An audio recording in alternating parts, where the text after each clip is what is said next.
Des objets étranges et incroyables sont parfois découverts, mais comprendre tout ce que manigançaient nos ancêtres peut s'avérer assez difficile. Surtout quand tout ce que vous avez, ce sont quelques tessons de poterie et des peintures rupestres. Il n'est donc pas si surprenant que même les experts en blouse blanche commettent parfois quelques erreurs. Mais ce n'est pas qu'une question de vaisselle poussiéreuse et de gros cailloux. Parfois, on trouve carrément des restes humains à la tête énorme. Alors, attrapez votre matériel de fouille et retournons dans les temps anciens pour découvrir des sociétés incroyables que les chercheurs ne parviennent toujours pas à expliquer. La Sardaigne peut sembler idyllique aujourd'hui, mais pour être honnête, je n'aurais vraiment pas voulu la visiter il y a 3000 ans.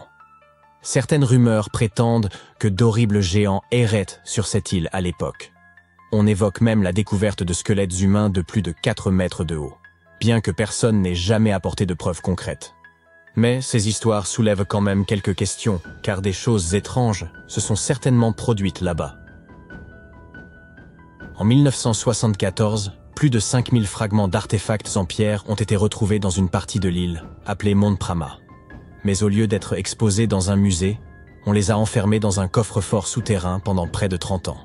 Cela semble un peu suspect, n'est-ce pas? Lorsqu'ils ont finalement été déplacés en 2005, les scientifiques ont rassemblé les pièces du puzzle pour révéler les statues de 38 géants, chacun mesurant 2,40 mètres de haut. Pas aussi grands que nos squelettes légendaires, mais tout de même assez massifs. On pense que ces statues ont été façonnées par la culture nuragique, qui peuplait cette île il y a bien longtemps. En plus de ces statues, ils ont également érigé plus de 8000 structures de pierre. Peut-être que le peuple des Nurags n'était pas eux-mêmes des géants, mais ils aimaient clairement voir les choses en grand. Nous aussi, d'ailleurs, comme un grand nombre de j'aime sous nos vidéos, ce serait vraiment sympa. Merci d'apprécier notre contenu. Et maintenant, revenons à la vidéo. Vous et moi sommes assez intelligents, mais nous ne sommes peut-être pas les humains les plus futés à avoir jamais vécu. En fait, nous ne sommes peut-être même pas l'espèce la plus intelligente. Depuis 1913, des restes de crânes retrouvés en Afrique du Sud ont suggéré l'existence d'un concurrent potentiellement plus intelligent que nous, baptisé l'homme de Boskop. Cette espèce semblable à l'homme pourrait avoir existé aussi récemment qu'il y a près de 10 000 ans. Leurs crânes suggèrent qu'ils avaient de très grosses têtes, ce qui signifie que leur cerveau aurait pu être jusqu'à 30% plus gros que les nôtres. Waouh! Leur QI moyen aurait ainsi pu atteindre les 149 points, ce qui les placerait parmi les 0,5% des gens les plus intelligents aujourd'hui. Mais si le cerveau des hommes de Boskop était tellement plus développé, pourquoi ne sont-ils plus parmi nous? Eh bien, plus grand ne signifie pas toujours meilleur, vous savez. Nos cerveaux sont beaucoup plus conséquents que ceux de nos cousins primates, principalement dans le cortex préfrontal. Cette partie participe à des tâches complexes comme prendre des décisions, se souvenir des choses à court terme et être conscient de nous-mêmes. Les parties du cerveau qui régissent nos sens et nos mouvements, elles, n'ont pas vraiment beaucoup grandi. Peut-être les Boskops passaient-ils trop de temps à méditer sur le passé plutôt qu'à accomplir des choses pratiques comme la chasse. Mais tout cela n'est que supposition. Nous ne savons pas vraiment ce qui est arrivé à nos cousins à grosse tête. Certains soutiennent même que les Boskops n'étaient guère différents de nous, les seules preuves étant ces fameux morceaux de crâne. La jungle est immense. Saviez-vous que la forêt amazonienne abritait environ 30% de toutes les espèces de plantes et d'animaux du monde? C'est impressionnant. Cependant, l'histoire d'une espèce humaine locale a longtemps intrigué les scientifiques. La mystérieuse civilisation Khazarabe a vécu ici pendant des centaines d'années, avant de disparaître aux alentours de 1400 après Jésus-Christ. On pensait que l'Amazonie ne comptait que quelques tribus disparates. Mais récemment, nous avons découvert de grandes formes inhabituelles gravées dans le sol et appelées géoglyphes. Ces derniers peuvent s'apparenter à de simples fossés peu profonds. Mais ce sont en réalité les vestiges d'une vaste civilisation qui s'étendent sur 1000-3000 km² et comprennent environ 450 symboles, certains larges de 400 mètres. C'est époustouflant. Ils étaient probablement flanqués de lieux cérémoniels et auraient pu accueillir jusqu'à 1 million d'individus il y a à peine 600 ans. Grâce à de nouvelles technologies, comme le LIDAR, qui utilise un laser inoffensif pour cartographier la forêt sans lui nuire, nous pouvons explorer plus en profondeur. En 2019, le scanner a montré des kilomètres de routes et de sentiers surélevés, et même des pyramides de plus de 20 mètres de hauteur. On a découvert 26 zones de peuplement distinctes, dont 2 mesuraient au moins 100 hectares chacune. Ça représente la superficie de 330 terrains de football. On ignore ce qui est arrivé à la civilisation Khazarabé, mais il n'est pas à exclure que les conquistadors en soient responsables. Peut-être que l'ancienne civilisation la plus déroutante est celle dont nous n'avons jamais réellement trouvé de traces. Oui, je parle bien de l'Atlantide, cette grande cité qui a supposément sombré dans l'océan.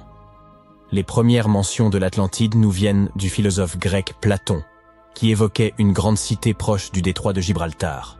Mais pendant des siècles, tout le monde a simplement pensé que Platon l'avait imaginé de toutes pièces, comme une version idéalisée de son Athènes natale. Alors pourquoi, environ 12 000 ans après sa disparition présumée, nous demandons-nous encore si elle pourrait avoir existé? Eh bien, au XIXe siècle, Ignatius Donnelly, un membre du Congrès américain, a écrit un livre donnant 13 raisons pour lesquelles il pensait que l'Atlantide était plus qu'un simple mythe.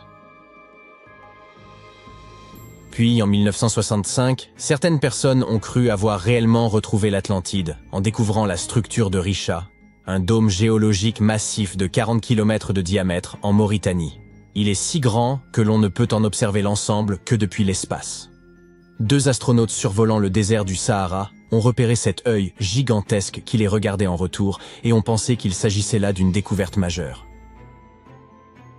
Hélas, il n'y a aucune preuve tangible qui connecte cette structure à l'Atlantide. On pense qu'elle se serait formée à partir d'une activité volcanique il y a environ 100 millions d'années. Mais cela semble un peu trop pratique, n'est-ce pas? Malheureusement, nous ne sommes pas plus proches de connaître la vérité. Imaginez-vous retourner à environ 3300 avant Jésus-Christ et vous retrouver en Asie du Sud. Laissez-moi vous présenter la civilisation harapéenne. Ces gens étaient très en avance sur leur temps. Ils occupèrent des cités comme Harappa et Mohenjo-Daro, dotées de maisons en briques, de systèmes d'égouts sophistiqués et même de bains publics. Cet endroit aurait pu abriter plus de 5 millions d'individus, ce qui en ferait l'une des régions les plus densément peuplées de son temps. Ils avaient également inventé un système de poids standardisé qui était incroyablement utile aux négociants. Et ils pratiquaient le commerce. Leurs contacts s'étendaient jusqu'au Moyen-Orient grâce à leur maîtrise de la métallurgie. Ils avaient même développé le pendant antique des grandes marques. Des sceaux étaient utilisés pour marquer l'argile de leurs marchandises. En dépit de leurs avancées et de leur prospérité, leur langue et leur alphabet restent entourés de mystères. Nous avons des fragments de leur écriture, mais personne n'est encore parvenu à les déchiffrer, même avec toute la technologie dont nous disposons aujourd'hui. Nous ne savons toujours pas exactement comment fonctionnait leur société. Il semble qu'ils n'étaient pas aussi préoccupés par leur statut social que d'autres civilisations. Pas de grands palais ou de monuments grandioses. Au lieu de cela, leur plus grande structure aurait été des greniers, ce qui était sûrement plus pratique.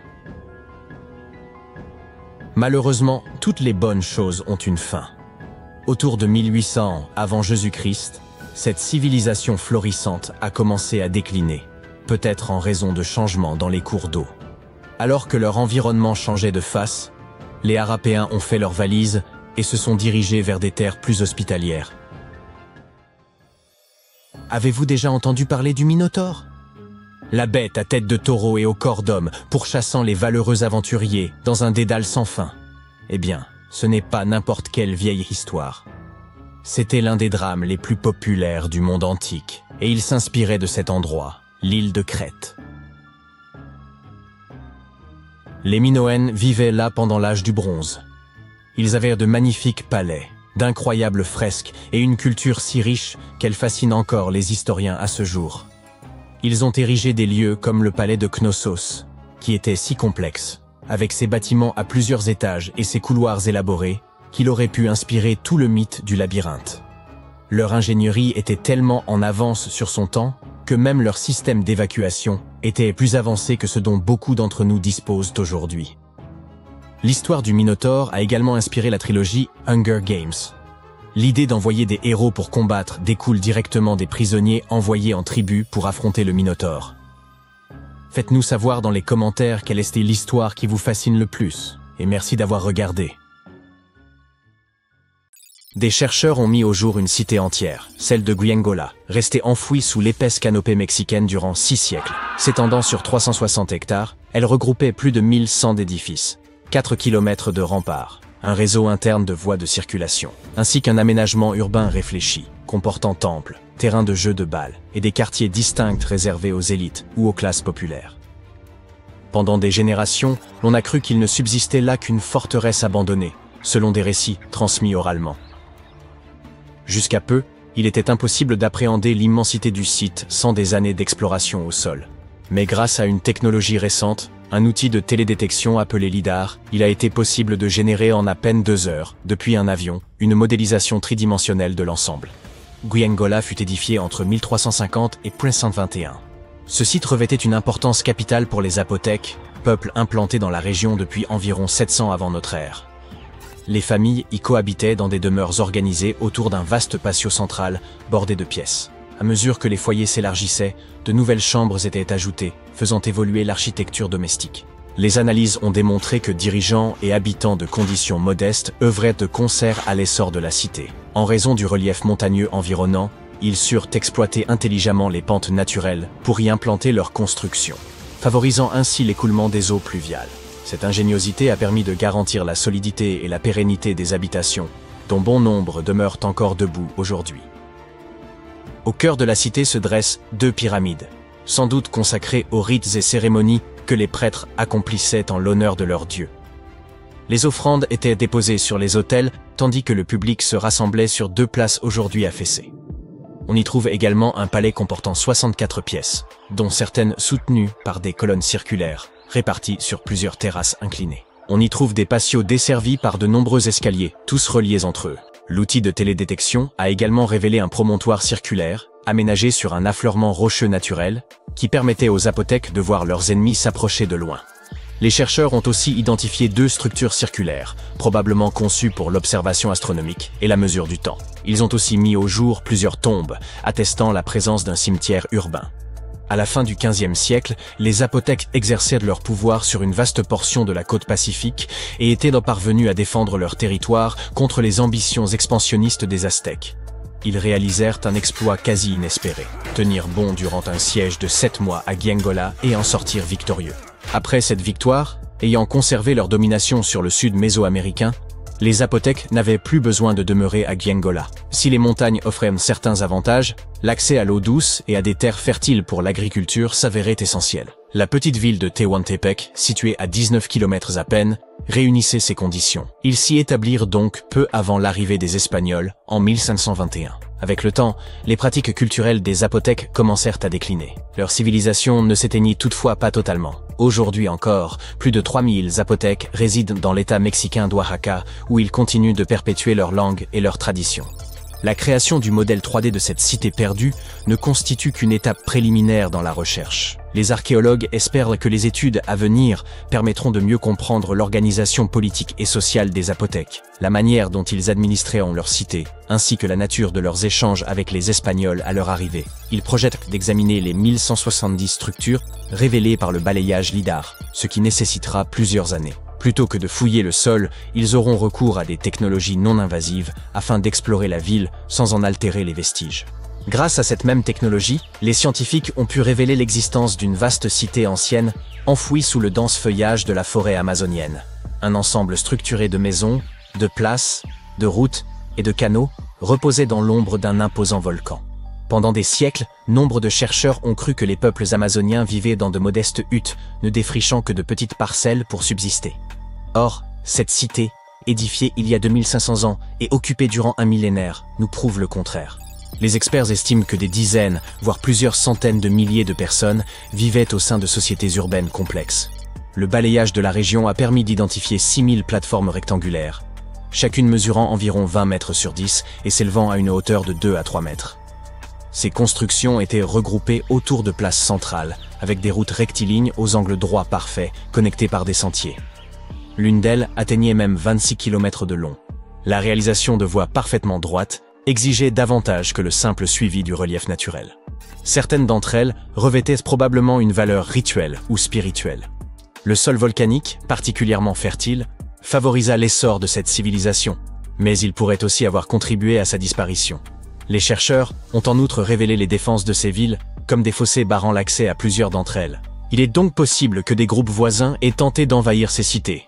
La prochaine phase consistera à étudier les 300 km² adjacents afin de mieux cerner l'ampleur et la complexité de cette société ancienne, qui pourrait même surpasser par sa taille la célèbre civilisation maya du Mexique et d'Amérique centrale.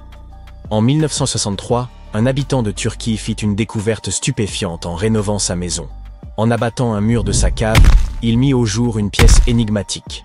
En poursuivant ses fouilles, il tomba sur un tunnel, lequel le mena à la ville souterraine de Derinkuyu. Il s'agit de l'une des cités souterraines les plus profondes et les plus vastes de Cappadoce, et même de toute la Turquie. Les habitants occupaient 8 niveaux souterrains, chacun offrant un accès à des caves, des espaces de stockage, des chapelles, une école, une salle d'études ainsi que d'autres installations. Ces étages étaient interconnectés par un vaste réseau de tunnels. Il est probable que cette cité enfouie ait été conçue comme refuge. Située à une profondeur de 85 mètres, elle demeure invisible depuis la surface. Le site était suffisamment vaste pour accueillir environ 2000 personnes, accompagnées de leur bétail et de leurs vivres. Un puits de ventilation, profond de 55 mètres, assurait l'aération. Selon les archéologues, les premiers niveaux auraient été aménagés par les Phrygiens, avant d'être repris et perfectionnés par les Romains. L'apogée de Derinkuyu s'est toutefois manifesté durant l'ère byzantine. La cité suivante, longtemps tenue pour légendaire, n'était évoquée que dans de rares textes anciens et quelques inscriptions énigmatiques, si bien que son existence demeurait incertaine. Après avoir exploré une grande partie du littoral égyptien, un archéologue du nom de Frank Goddio et son équipe ont soudain aperçu un visage monumental émergeant des profondeurs. C'est ainsi que la ville engloutie de Thonis Héracléion fut révélée, à plus de 6 km au large d'Alexandrie. Parmi ces vestiges reposaient 64 navires, 700 ancres et un fabuleux trésor de pièces d'or.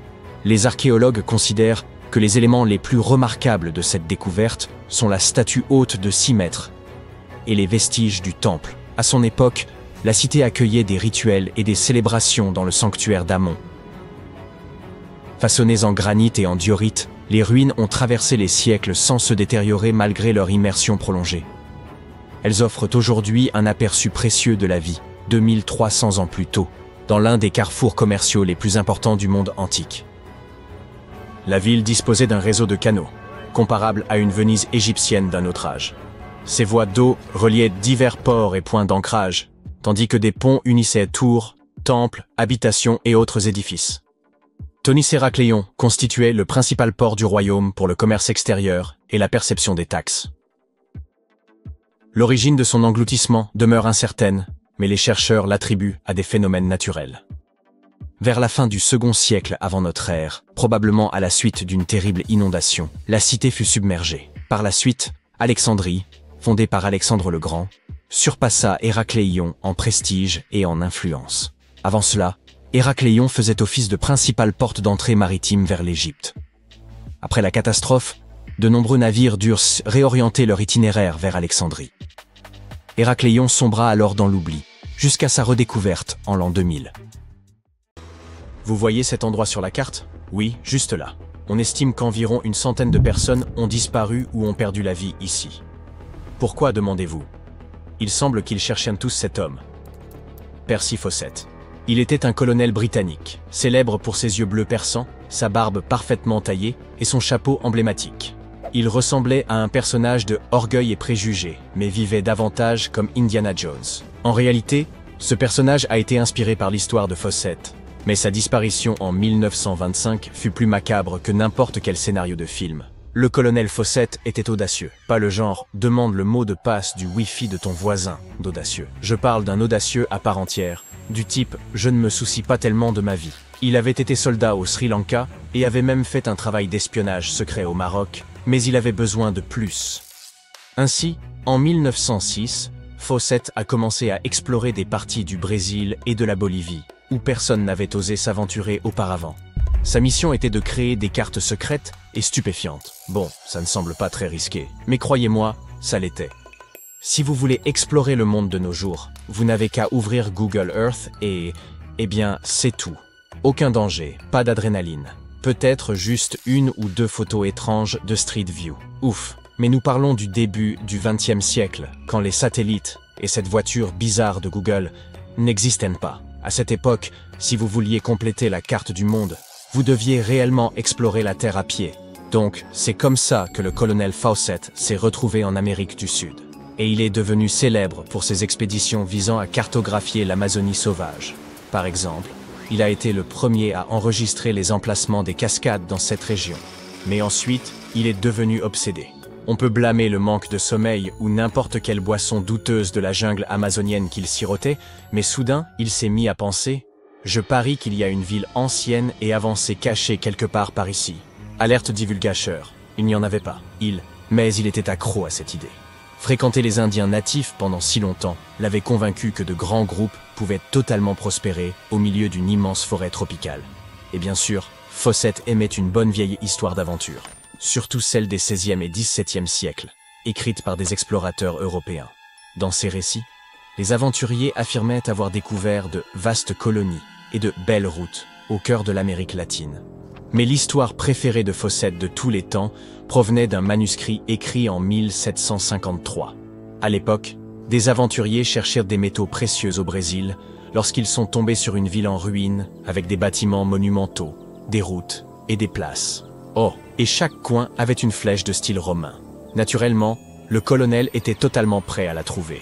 Dommage que personne ne lui ait dit que ce manuscrit est principalement considéré comme un faux. Oui, cette histoire est aussi réelle que celle de Blanche-Neige. Mais ensuite, les choses se sont compliquées. La colonie décrite dans ce manuscrit était soi-disant située dans le nord-est du Brésil. Mais maintenant, il prétend qu'il y a une civilisation avancée dans le Mato Grosso, qui se trouve dans une autre région du pays. Alors, il a décidé de nommer cet endroit la Cité de Z. Dans les années 20, le colonel a lancé 2 expéditions distinctes pour la trouver. Mais les 2 voyages ont échoué, car il a dû faire face à un temps terrible, à la fièvre, et bien sûr, à l'épuisement. Maintenant, dites-moi dans les commentaires, que pensez-vous que Fawcett a fait après 2 expéditions ratées? Option A, il a abandonné. Option B, il a appelé sa mère. Option C, il a réessayé parce qu'il n'a pas compris le message que l'univers disait clairement « Arrête ». Bien sûr, l'option C est la bonne réponse. C'est bien du tenace Fawcett dont nous parlons. Donc, 3 ans plus tard, le colonel a finalement rassemblé suffisamment d'argent pour lancer une nouvelle expédition à la recherche de la Cité de Z. Tout ce dont il avait besoin, c'était d'une équipe de personnes assez folles pour le rejoindre. Des explorateurs célèbres et expérimentés supplièrent de l'accompagner. Mais non, Fawcett a décidé de prendre son fils et son meilleur ami à la place. En janvier 1925, ce trio courageux s'est lancé dans son voyage. Ils ont emporté des moustiquaires, des conserves et ont pris une promesse « Nous reviendrons ». Autre révélation, ils ne sont pas revenus. Oh là là, le voyage a commencé dans le New Jersey, aux États-Unis. Puis, ils ont navigué jusqu'à Rio de Janeiro, au Brésil. Là, ils se sont arrêtés pour prendre des animaux de bas, comme des chevaux, et ont engagé quelques guides locaux. Maintenant, ils étaient prêts à se diriger vers la ville de Cuiabá. Gardez à l'esprit que les distances au Brésil sont incroyablement énormes. Ainsi, ce petit voyage était comme aller de Miami à Chicago, à pied. 3 mois plus tard, ils s'aventurèrent enfin dans la jungle pour la première fois. Et c'est là que le plaisir a vraiment commencé. Leur équipe a affronté des rivières infestées de piranhas, un dédale sans fin d'arbres épais, et le pire de tout, les insectes. Le zzzz constant et agaçant de milliers de moustiques les empêchait de dormir. Et le pied du meilleur ami de Fawcett est devenu énorme à cause des piqûres de tiques. Mais le colonel n'avait pas le temps de jouer à la babysitter avec le pied de princesse de son ami. Oh non, il était trop obsédé pour faire une pause. En fait, à un moment donné, il était tellement en avance sur ses compagnons qu'il a dû camper seul pour une nuit. Le 29 mai, Fawcett finit par retrouver ses esprits. Il n'y avait pas de Cité de Z. Mais cela l'a-t-il arrêté? Pas vraiment. Il a déballé leur équipement et renvoyé les guides locaux à Cuiabá. Mais avant de leur dire un adieu définitif, il leur a demandé de livrer une lettre à sa femme, disant quelque chose comme « Ne t'inquiète pas, chérie, notre fils va bien et devient plus fort chaque jour. » Bien sûr qu'il l'était. Quoi qu'il en soit, après cet adieu dramatique, le trio s'est aventuré seul dans la brousse. L'obscurité a englouti la forêt dense. Et puis, on ne les a jamais revus. D'accord, c'était intense. Alors, avançons dans le temps. 2 ans plus tard, les journaux spéculaient encore sur la possibilité que le trio puisse être encore en vie. Et Fawcett est devenu une légende, comme Bigfoot, mais moins poilu. Un homme a dit que le colonel était devenu l'un des locaux et vivait son heureux pour toujours dans la jungle. Un autre a dit qu'il était retenu prisonnier par les Indiens, mais personne ne pouvait confirmer aucune de ces observations. Ce n'est qu'en 1928 que les autorités britanniques ont finalement pensé « mieux vaut tard que jamais » et ont décidé de chercher Fawcett et son équipage. À ce moment-là, ils étaient presque certains que leur expédition avait péri, mais ils avaient encore besoin de preuves. Et après avoir survécu des jours et des jours au pire cauchemar de la jungle, ils ont trouvé, rien. Mais d'une manière étrange, ce mystère a inspiré davantage d'explorateurs à les rechercher. On estime qu'environ 100 de personnes ont perdu la vie dans ce processus, et quelques-unes ont suivi les traces des explorateurs en disparaissant sans laisser de traces. Alors, que s'est-il vraiment passé avec l'expédition? Les chercheurs ont accusé tout et n'importe quoi. Infections parasitaires, famine, noyade, attaque de jaguars, vous l'énoncez. Certains disant même que Fawcett s'est plongé dans le mysticisme et a commencé une communauté occulte dans la jungle. L'anthropologue brésilien Orlando Villas-Boas est probablement celui qui s'est approché le plus près de la résolution de cette affaire. Dans les années 50, il travaillait avec les Indiens Kalapalo lorsqu'ils ont soudainement avoué avoir éliminé Fawcett. Ils avaient même des ossements pour le prouver. Mais il s'est avéré qu'une analyse médico-légale a montré que les restes n'appartenaient pas au colonel. Donc, nous retournons à la case départ et personne ne sait, à ce jour, ce qui leur est arrivé. La quête de Fawcett, telle que nous la connaissons aujourd'hui, repose sur des sources assez discutables. Cependant, il est possible qu'il ne vivait pas dans un monde de rêve. Des découvertes récentes suggèrent même que son idée d'une cité sophistiquée dans la jungle n'était pas qu'une pure fantaisie. En 2024, une vaste cité ancienne a été découverte dans l'Amazonie, cachée sous une végétation dense. Les preuves suggèrent qu'elle a été construite il y a environ 2500 ans, et elle était étonnamment avancée, comprenant des maisons et des places toutes reliées par un incroyable réseau de routes et de canaux. Mais cette ville était dans une forêt en Équateur, pas au Brésil. Qui sait? Peut-être que la légendaire cité de Z est encore là quelque part. Ou... C'était autrefois l'une des cités les plus prospères, et elle présentait des caractéristiques impensables pour d'autres lieux de l'âge du bronze, comme des systèmes de canalisation et une architecture complexe. Pour autant, elle n'est pas devenue célèbre. Ce qui est plus mystérieux encore, c'est qu'elle a même fini par être abandonnée. Mohenjo-Daro était une ville florissante de la civilisation de la vallée de l'Indus pendant l'âge du bronze. Elle comptait pas moins de 40 000 habitants, et n'avait pas grand-chose à envier à la Mésopotamie et à l'Égypte en termes de caractéristiques sociales, culturelles et économiques. Toutefois, elle demeure moins connue que des villes plus célèbres de ces régions, comme Babylone ou Memphis. Elle a finalement été abandonnée vers 1700 avant notre ère. Et la raison de cet abandon et le sort de ses habitants restent encore inconnus à ce jour.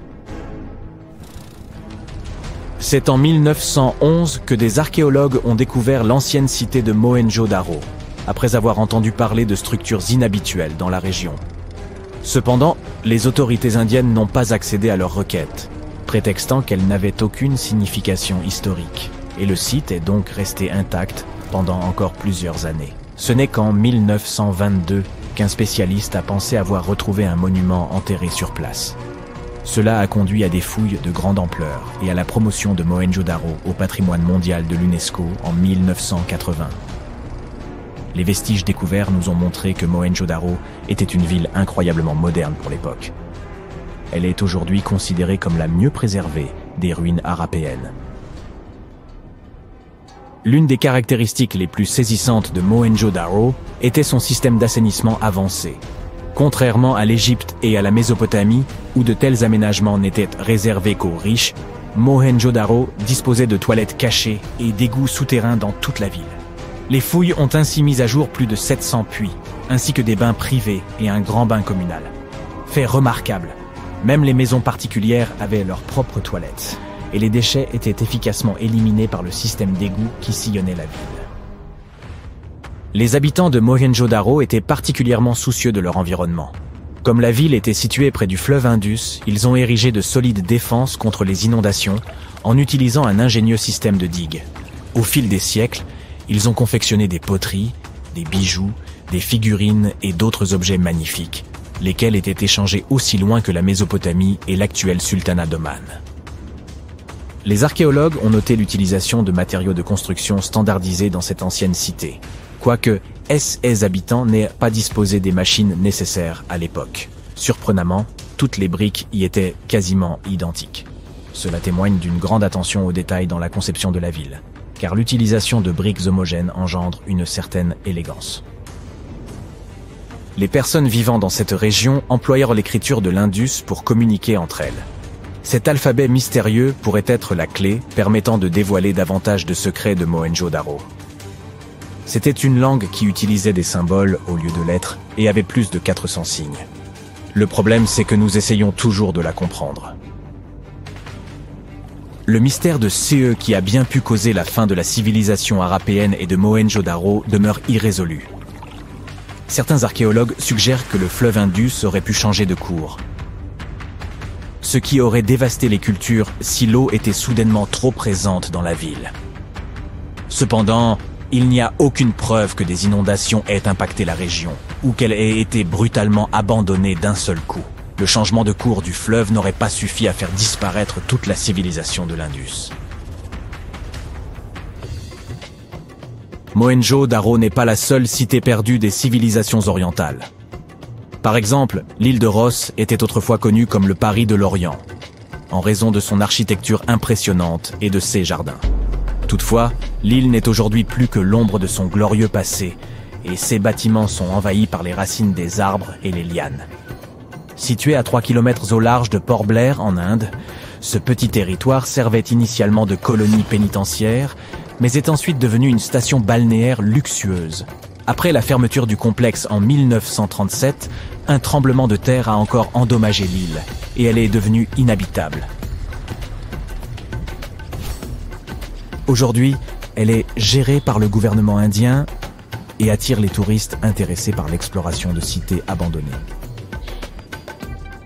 Une autre cité perdue est celle de Kolmanskop, une ville fantôme située en Namibie, et qui abrite encore des vestiges d'architecture allemande. Autrefois destination de prisée au début du XXe siècle, elle a été colonisée par des travailleurs allemands en quête de diamants. La ville offrait des commodités telles qu'une salle de bal, un hôpital et même une piste de bowling. Cependant, cet engouement a commencé à décliner à la fin des années 1910, lorsqu'un autre gisement de diamants a été découvert à proximité. La plupart des habitants sont partis en quête de fortune, laissant les bâtiments derrière eux. Le climat chaud et l'aridité ont préservé ces structures au fil du temps. Et les touristes peuvent désormais visiter cette ville fantôme du désert depuis la ville voisine de Lüderitz. L'île de Hashima nous rappelle la façon dont la nature reprend ses droits lorsque les humains s'en vont. Elle a d'ailleurs figuré dans un film de James Bond en raison de son atmosphère irréelle. L'île a été initialement inaugurée en 1881 pour l'exploitation minière sous-marine du charbon et la population de l'île a atteint un pic de 5000 personnes en 1959. Malheureusement, les mines ont fermé dans les années 70 et les gens ont lentement commencé à déserter l'île, l'abandonnant complètement en l'espace de 3 mois. Aujourd'hui, c'est une destination touristique populaire dont les visiteurs explorent les maisons désertées, les piscines, les magasins et les usines. La découverte d'or en 1862 dans un ruisseau proche de Bannack, dans le Montana, a fait passer la population de la ville de quelques centaines à plusieurs milliers en quelques années. Hélas, cette expansion rapide a été suivie d'un déclin tout aussi rapide, car davantage d'or a été découvert dans d'autres régions à proximité. En conséquence, Bannack est finalement devenue la première capitale du Montana, mais n'a conservé ce titre que moins d'1 an avant d'être remplacé par Virginia City. L'État du Montana a plus tard acquis la plupart de ces territoires en 1954 et les a transformés en parc national. L'ancienne cité de Petra, située en Jordanie, est fascinante car elle est à moitié construite et à moitié taillée dans la roche et encerclée de montagnes. Aujourd'hui, c'est une destination touristique de choix, mais à un moment donné, elle a également été abandonnée. De nombreux facteurs ont contribué à son déclin, comme une mauvaise gestion et des changements dans les flux commerciaux. Les catastrophes naturelles n'ont pas aidé non plus. Cette ville a subi de nombreux tremblements de terre qui ont dévasté ses constructions et endommagé ses systèmes d'irrigation. Comme les gens n'avaient plus d'endroit où vivre, plus d'eau et plus rien à échanger pour gagner leur vie, ils ont fini par déménager vers des lieux plus propices. Cette cité est restée cachée pendant près de 500 ans jusqu'à sa redécouverte au XIXe siècle. La plupart des touristes qui se rendent à Santorin ignorent que l'île abrite les vestiges de l'une des plus grandes éruptions volcaniques de l'histoire, celle de Terra. Cette catastrophe s'est produite il y a environ 3600 ans. Akrotiri, l'une des villes de l'époque, a été ensevelie sous l'éruption. Contrairement à Pompéi, cependant, aucun reste humain n'y a été retrouvé, laissant supposer que les gens ont eu suffisamment de temps pour fuir le volcan avant son éruption. Henry Ford, le célèbre industriel américain, a créé la Ford Motor Company en 1903. Puis en 1927, il a commencé à travailler sur un grand projet, Fordlandia. Son objectif était de construire une immense plantation de caoutchoutier près de la rivière Tapajós au Brésil, pour fournir un approvisionnement régulier en caoutchouc destiné aux pneus de ses voitures. Son idée était de faire de la ville un petit paradis, avec des piscines, des terrains de golf, des bungalows et même des sessions hebdomadaires de quadrilles. Malheureusement, les arbres de la plantation ont rapidement été infestés par un champignon, faisant échouer le projet. Ford a investi la somme astronomique de 20 millions de dollars dans cette entreprise, mais il n'a jamais été en mesure de produire le caoutchouc nécessaire. Il a donc revendu cette terre au gouvernement brésilien en 1945. Les bâtiments qui ont été construits sont toujours là, bien que la nature y ait repris ses droits et qu'ils ne soient plus visités que par des touristes. Sky City est une zone résidentielle située dans la banlieue chinoise de Hangzhou. Elle a été construite en 2007 et était destinée à devenir une véritable réplique de Paris. La ville a même sa propre tour Eiffel, ainsi que des copies d'autres monuments emblématiques tels que l'Opéra Garnier et les Champs-Élysées. Elle dispose également de villas et d'appartements luxueux, d'un lac artificiel, de jardins et de parcs. Malgré ses grands projets, elle est presque complètement abandonnée. Personne ne veut y vivre car elle coûte beaucoup trop cher. C'est toutefois un endroit plutôt agréable pour les locaux qui souhaitent prendre quelques photos. Des fois qu'ils voudraient faire croire à leurs amis qu'ils viennent d'atterrir dans la capitale française. Vous êtes égaré au plus profond des jungles de la péninsule du Yucatan, au Mexique. Des sons mystérieux résonnent autour de vous, et pour couronner le tout, le crépuscule s'installe peu à peu. Bientôt, vous vous retrouverez seul en plein cœur d'une forêt tropicale inexplorée. Il faut bien admettre qu'entreprendre la quête d'Eldorado en solitaire n'était pas l'idée la plus brillante. Vous continuez d'avancer aussi rapidement que possible, lorsque soudain... Attendez, que distinguez-vous là-bas? Ça ressemble à d'imposants escaliers de pierre.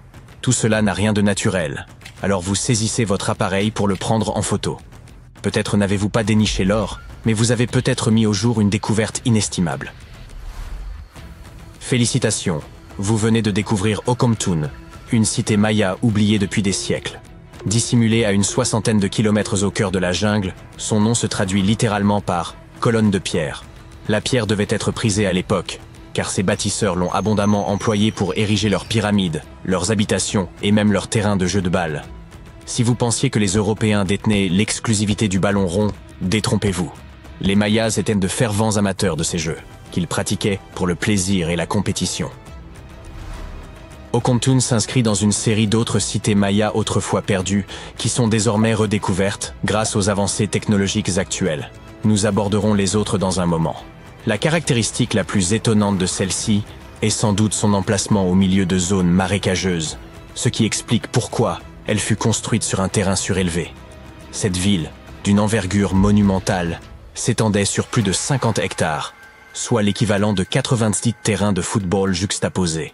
Les chercheurs ont mis au jour des indices révélant qu'Okomtun comptait des pyramides pouvant atteindre 15 mètres de hauteur et qu'elle fut probablement un centre social majeur entre 250 et 1000 après Jésus-Christ. Il s'agit assurément d'un bouleversement majeur. Toutefois, l'exploration des cités mayas disparues remonte déjà au XIXe siècle. Les technologies modernes, telles que l'imagerie LIDAR, permettent aujourd'hui aux archéologues de scruter les forêts denses sans être entravés par la végétation. Cela signifie qu'il n'est plus nécessaire de s'aventurer dans la jungle tropicale au risque de se perdre, comme vous l'avez fait au début de cette vidéo. Le lidar fonctionne un peu comme une radiographie. Il projette des faisceaux laser qui détectent les traces de ruines ou de constructions anciennes.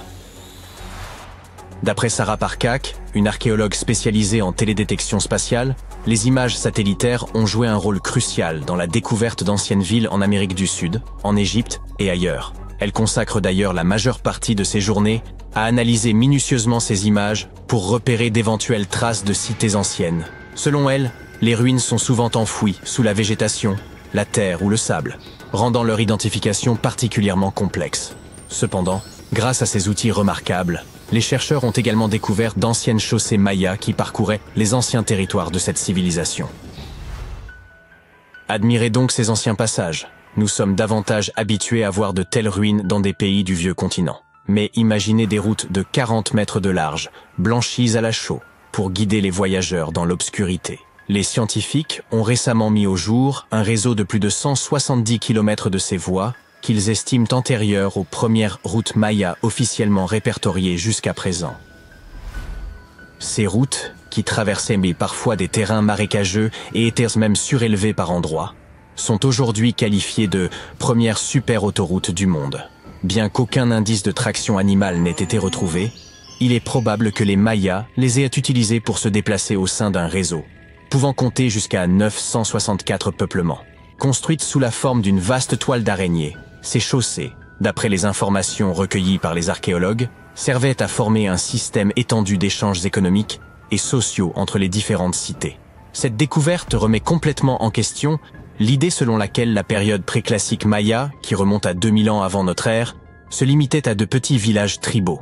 Imaginez l'ampleur des ressources humaines et l'expertise en ingénierie qu'il a fallu mobiliser pour ériger ces immenses voies blanches. Les archéologues pensent que la construction de ces voies suivait un processus similaire à celui utilisé pour les pyramides, un amalgame de boue et de pierres de carrière, complété par plusieurs couches de calcaire pour leur donner cette teinte éclatante. Assez impressionnant, n'est-ce pas ? Prenons cependant un peu de recul pour mieux comprendre le contexte. Les Mayas représentèrent l'une des plus vastes civilisations précolombiennes des Amériques. Jusqu'à présent, les spécialistes estimaient qu'à son apogée, la civilisation maya comprenait plus de 40 cités, regroupant des millions d'habitants. C'est une population considérable. Leur empire s'étendait de la péninsule mexicaine du Yucatan jusqu'au Guatemala et au Belize, avec une économie fondée principalement sur l'agriculture. Toutefois, la péninsule présentait un environnement particulièrement hostile pour la culture. Les Mayas ont donc dû concevoir des systèmes d'irrigation sophistiqués dans la plupart de leurs cités. Outre la construction de pyramides, de bâtiments cérémoniels et de places, ils ont aussi développé un système astronomique à nul autre pareil. Grâce aux anciennes technologies dont ils disposaient, ils étaient en mesure de prédire avec précision la position de planètes comme Vénus et Mars, ainsi que les dates exactes des éclipses.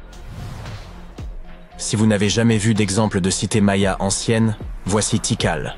Située au cœur de la jungle guatémaltèque, Tikal est réputée pour avoir été la capitale d'un ancien État maya conquérant. À son apogée, cette ville était aussi influente que des métropoles comme Londres ou New York le sont aujourd'hui. Elle est composée d'un ensemble de monuments complexes, dont l'Acropole Nord, l'un des plus anciens de Tikal. Façonnée exclusivement par des mains humaines vers 350 avant notre ère, elle servait de sépulture aux rois et aux dignitaires. Les monuments, pouvant atteindre jusqu'à 60 mètres de hauteur, étaient autrefois ornés d'une splendide peinture rouge, une couleur chère aux Mayas. Mais de nos jours, il ne reste que la pierre calcaire exposée. Chichén Itzá, quant à elle, abrite l'une des pyramides les mieux conservées au monde. Située dans l'état du Yucatan, cette ville maya remonte à plus de 1500 ans. À son apogée, elle comptait environ 35 000 habitants et s'étendait sur une superficie de 10 km².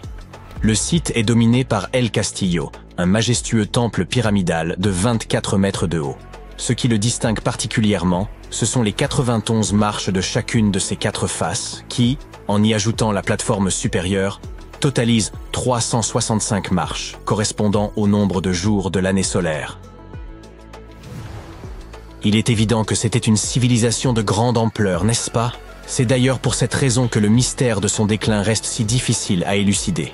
Les indices relatant l'effondrement de cet empire autrefois puissant sont rares. Quelle en aurait été la cause? Une sécheresse dévastatrice peut-être? Des recherches menées en 2017 ont apporté quelques éléments nouveaux susceptibles d'éclaircir ce mystère.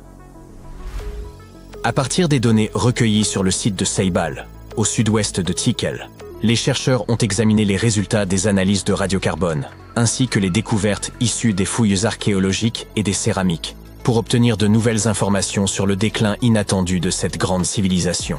Les résultats indiquent que les Mayas n'ont probablement pas subi un effondrement soudain, mais plutôt une série de vagues d'instabilité sociale et de crises politiques. Ces bouleversements auraient entraîné la dégradation des centres urbains et amorcé la dispersion de la population maya. Il reste néanmoins difficile de déterminer avec précision les causes exactes de ce déclin. Cela dit, de récentes découvertes apportent un éclairage important sur l'histoire de l'humanité, touchant non seulement l'Empire Maya, mais aussi d'autres civilisations disparues d'Amérique du Sud. Une découverte majeure au Brésil, réalisée grâce à l'imagerie satellitaire, suscite également la stupeur des scientifiques. Des images prises à proximité du rio Xingu, dans la région amazonienne, suggèrent que des villes peuplées de millions de personnes auraient pu exister au cœur de la jungle, bien avant l'émergence de notre civilisation moderne. Si cela ne vous surprend pas, difficile de dire ce qui le ferait. Des images satellites ont également révélé un réseau de tranchées datant de 200 à 1200 après Jésus-Christ, au sein de la forêt bolivienne. Ces traces suggèrent la présence de communautés pouvant abriter environ 60 000 personnes au cœur de la jungle. Lorsque des chercheurs de l'Université de Floride se sont rendus sur le terrain pour vérifier les données satellitaires, ils ont eu la surprise de découvrir plusieurs monticules, accompagnés de fossés et de géoglyphes. Les archéologues ont aussi mis au jour des vestiges de murs soigneusement élaborés, organisés autour de places et rappelant les constructions typiques des anciens Mayas.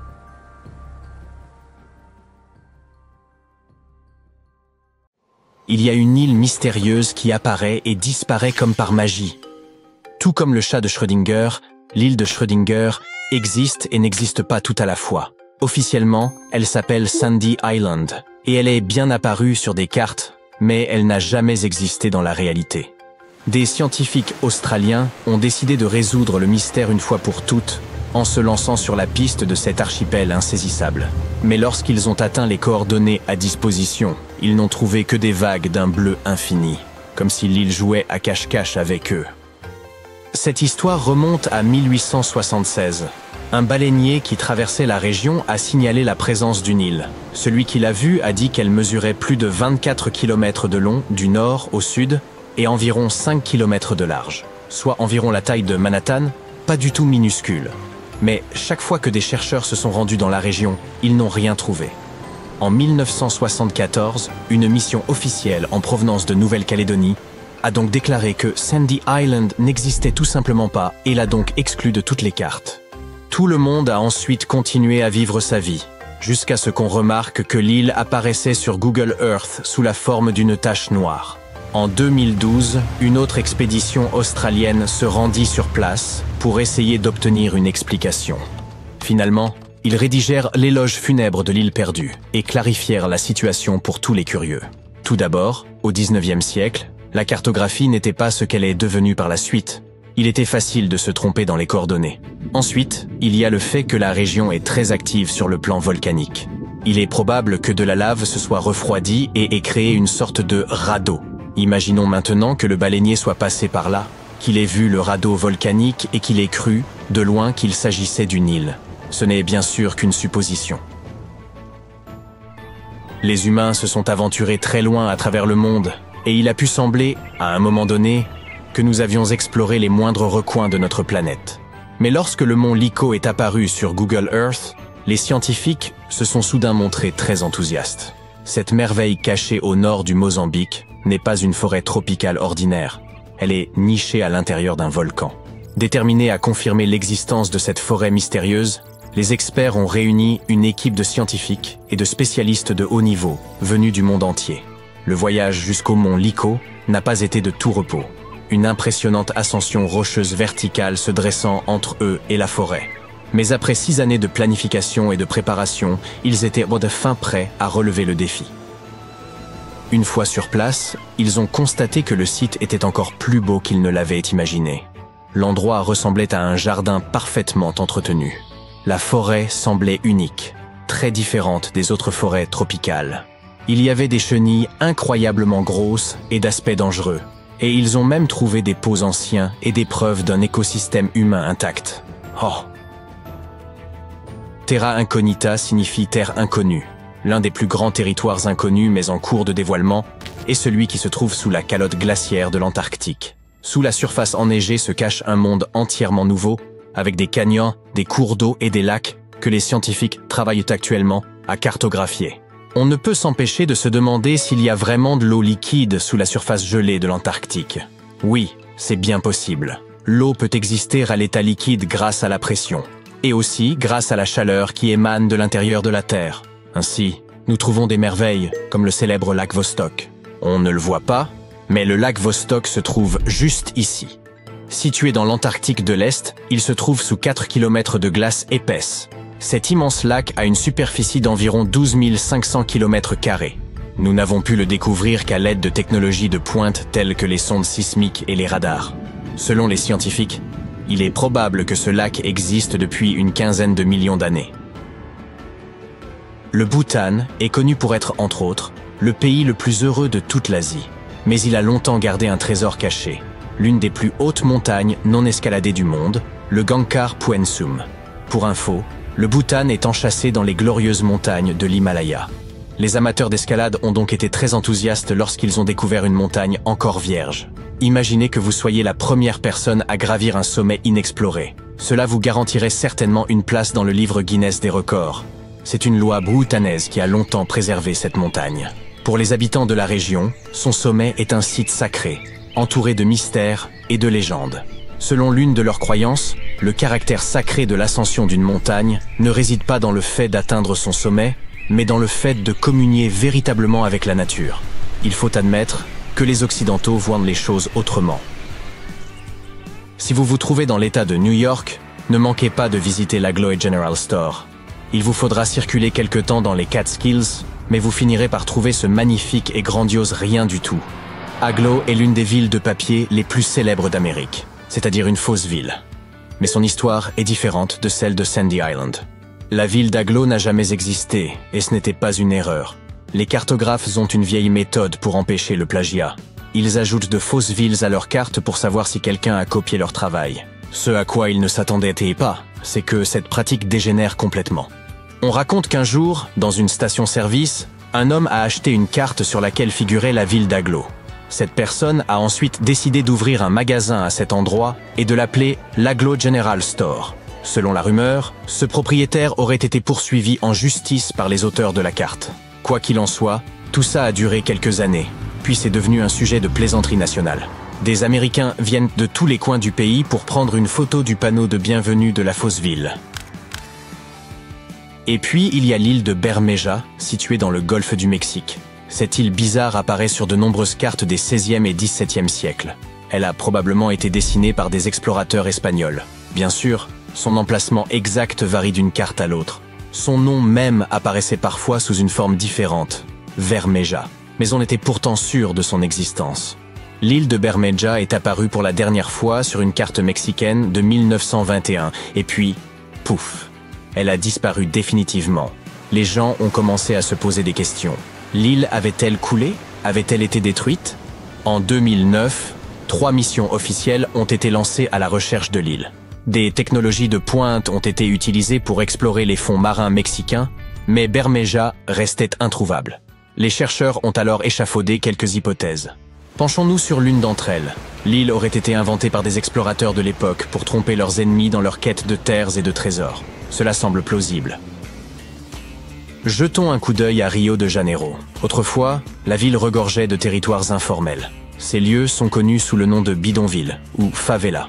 Ce sont comme des mini-villes à l'intérieur de la grande ville. Certaines favelas sont connues pour être particulièrement défavorisées, les habitants n'y bénéficiant pas des mêmes avantages que les autres citoyens, comme le système d'égouts et le ramassage des ordures. Ces bidonvilles se sont développées si rapidement que le gouvernement n'a pas eu le temps de suivre leur évolution.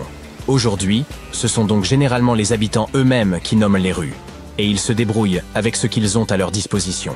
L'un des plus grands bidonvilles du Brésil se trouve à Rio de Janeiro, la Rocinha. Il n'a été reconnu comme quartier par le gouvernement local que dans les années 90. notre propre plancher océanique est moins bien cartographié que Vénus, Mars et la Lune. En fait, 95% de nos océans sont encore inexplorés. Étrange, n'est-ce pas? Nous disposons de la technologie nécessaire, qui consiste principalement à effectuer des sondages ultrasoniques, c'est-à-dire à envoyer des ondes sonores au fond de l'océan et à enregistrer ce qu'elles nous renvoient. L'un des principaux avantages d'une cartographie plus approfondie des fonds marins serait une meilleure connaissance des dangers qui nous menacent, tels que les tremblements de terre, les tsunamis et les éruptions volcaniques. En outre, nous en savons encore si peu sur la vie marine que cela pourrait nous donner un aperçu de la véritable dynamique de nos écosystèmes aquatiques. Il existe un site archéologique remarquable près de Saint-Louis, dans le Missouri, dont peu de personnes ont entendu parler. Nommé Cahokia, il fut jadis une métropole florissante abritant jusqu'à 2000 habitants au cours du XIe siècle. Ce lieu est parsemé d'imposants tertres de terre façonnés à la main, dont le plus monumental subsiste encore aujourd'hui au Cahokia Mound State Historic Site. Bien que de nombreux aspects de cette civilisation demeurent mystérieux, les chercheurs ont pu en reconstituer certains éléments grâce aux vestiges mis au jour. Parmi ces découvertes figuraient des dents particulièrement anciennes. Leur analyse détaillée a révélé que Cahokia accueillait une grande diversité de peuples autochtones. Environ un tiers des habitants provenaient d'autres régions du centre du continent, ce que les scientifiques ont déterminé en étudiant la composition chimique des dents retrouvées. Fait remarquable, l'agencement des monticules indique que Cahokia était une ville conçue avec une organisation précise et non une simple juxtaposition de villages. Les élites résidaient au sommet de ces structures, tandis que le reste de la population occupait d'autres habitations. Il est fascinant d'imaginer que cette cité abritait des activités variées, telles que l'agriculture, la chasse, l'exploitation du bois, la poterie et le tissage. Au cœur même de Cahokia se dressait un monticule colossal d'environ 30 mètres de hauteur, entouré d'une vaste palissade en bois. À l'intérieur de cette enceinte se trouvait le centre névralgique de la ville, comprenant une grande place ouverte. Les archéologues estiment que cette dernière avait été conçue pour symboliser les 4 points cardinaux. On pourrait croire que ceux qui l'ont bâtie cherchaient à créer un lieu en parfaite harmonie avec l'univers. Le centre de Cahokia était le cœur des cérémonies et des rassemblements majeurs, et son importance était telle que des visiteurs extérieurs venaient spécialement pour y assister. Le destin de cette cité demeure incertain. Certains avancent que son effondrement serait dû à une déforestation excessive, ayant perturbé l'équilibre naturel. D'autres spécialistes contestent cette hypothèse, soulignant que la qualité des sols était encore préservée après l'abandon de la ville. Les premiers colons n'étaient pas encore arrivés à l'époque, écartant ainsi toute influence de leur part. Une autre théorie évoque des conflits avec des communautés voisines, qui auraient précipité son déclin. Aujourd'hui, plus de 65 tertres sont encore visibles, et il est même possible d'escalader le plus imposant d'entre eux. Ce site exceptionnel pourrait bientôt obtenir le statut de parc national, une raison de plus de le découvrir avant qu'il ne devienne une destination trop prisée. Mohenjo-Daro est une autre cité antique disparue qui demeure entourée de mystères. Située dans l'actuel Pakistan, elle connut son apogée durant l'âge du bronze et se distinguait par son niveau d'avancement remarquable. Son réseau d'adduction d'eau et son architecture sophistiquée surpassèrent de loin ceux des autres villes de l'époque. Pourtant, elle demeure bien moins célèbre que les grandes cités antiques d'Égypte ou de Mésopotamie.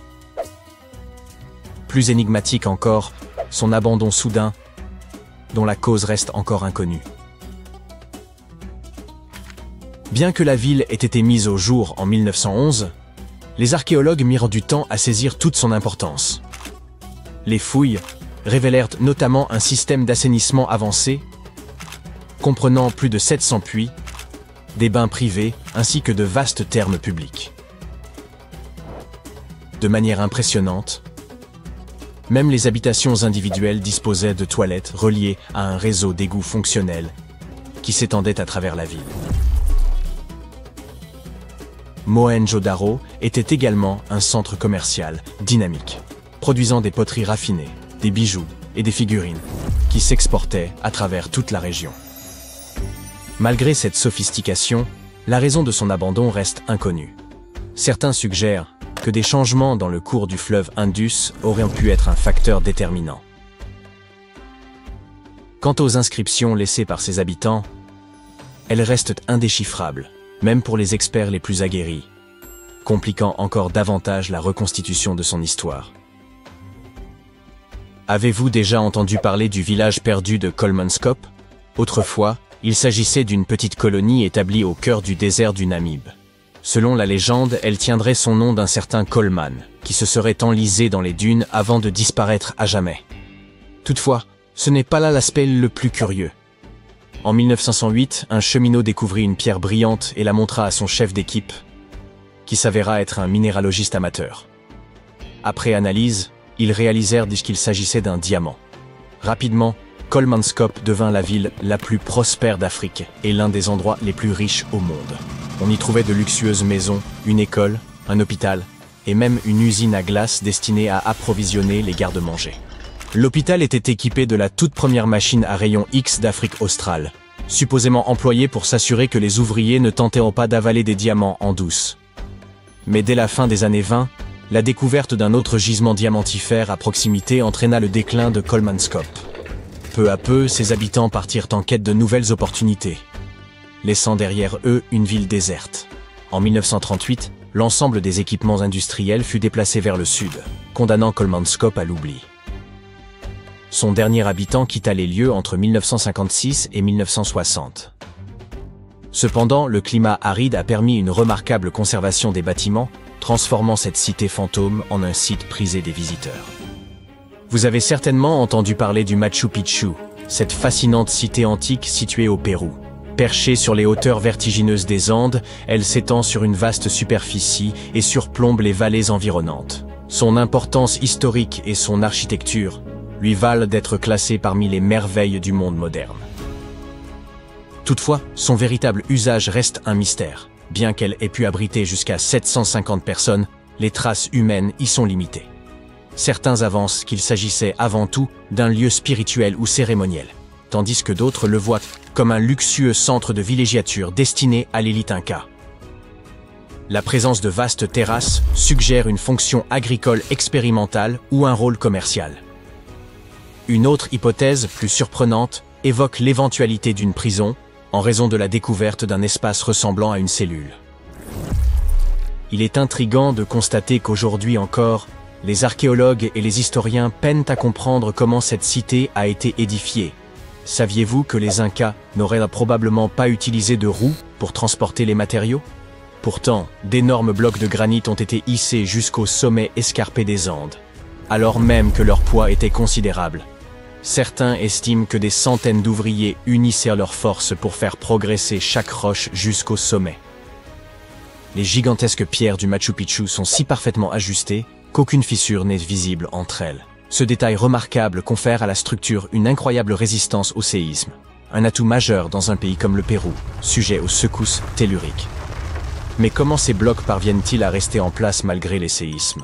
Ils subissent en réalité de légers déplacements avant de retrouver spontanément leur position d'origine, donnant l'impression d'une danse naturelle.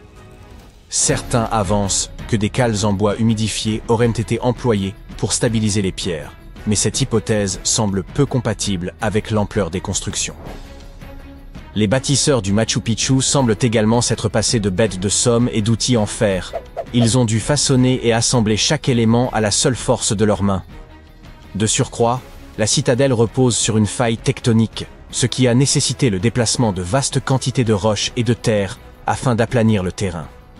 On pense même que la véritable prouesse se cacherait sous la surface, où des fondations profondes et un ingénieux système de drainage assurent la stabilité du site.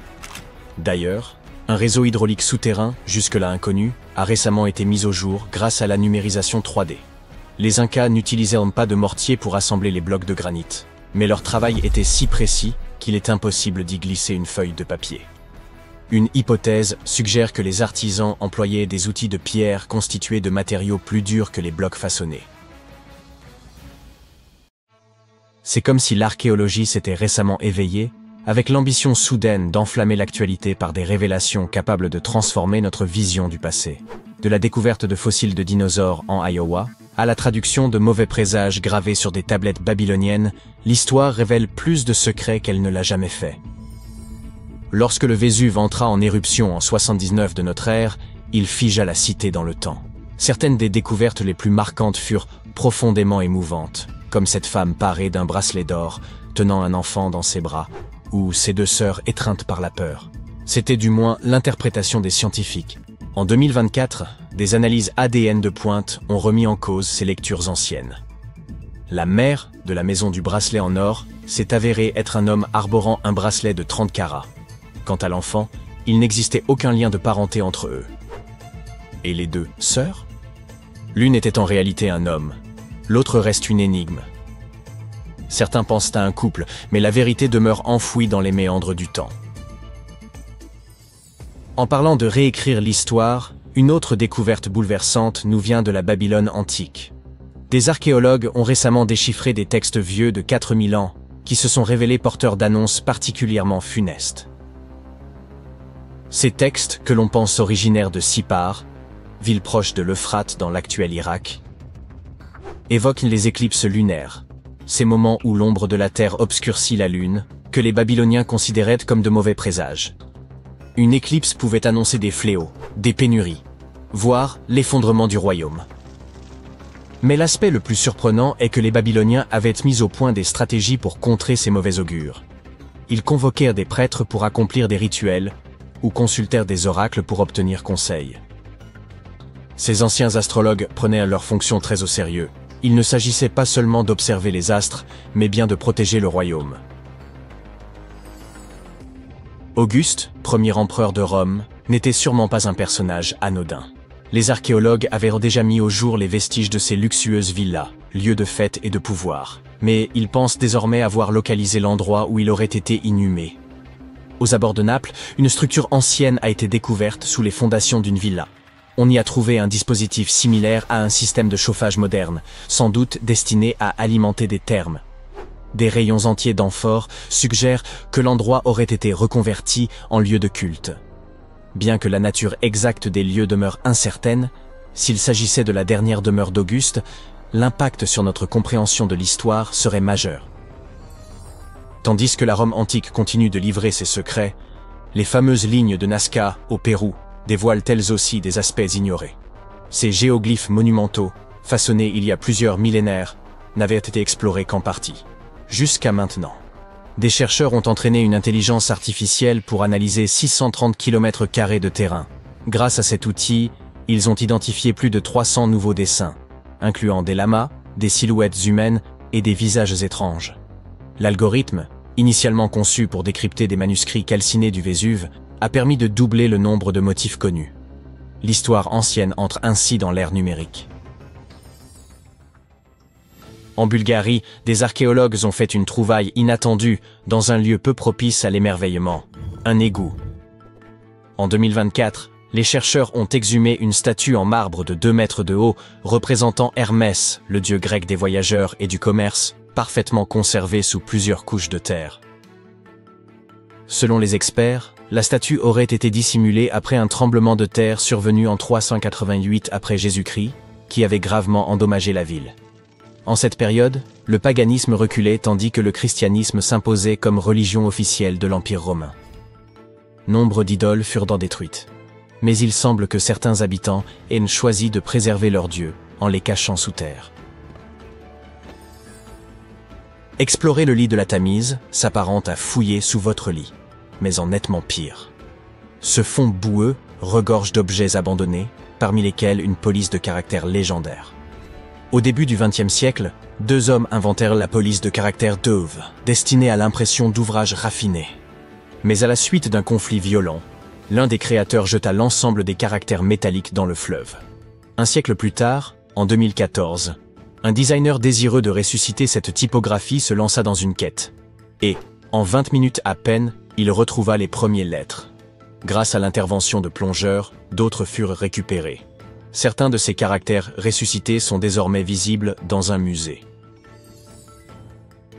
Il ne se passe pas grand-chose dans l'Iowa, ce qui explique pourquoi la découverte d'un squelette de mastodonte vieux de 13 000 ans a fait sensation. En 2022, un chercheur a reçu la photo d'un fémur géant, probablement issu d'un animal préhistorique. Il a fallu 2 années entières pour réunir les fonds nécessaires à l'excavation. Mais en 2024, les archéologues ont enfin pu commencer les fouilles.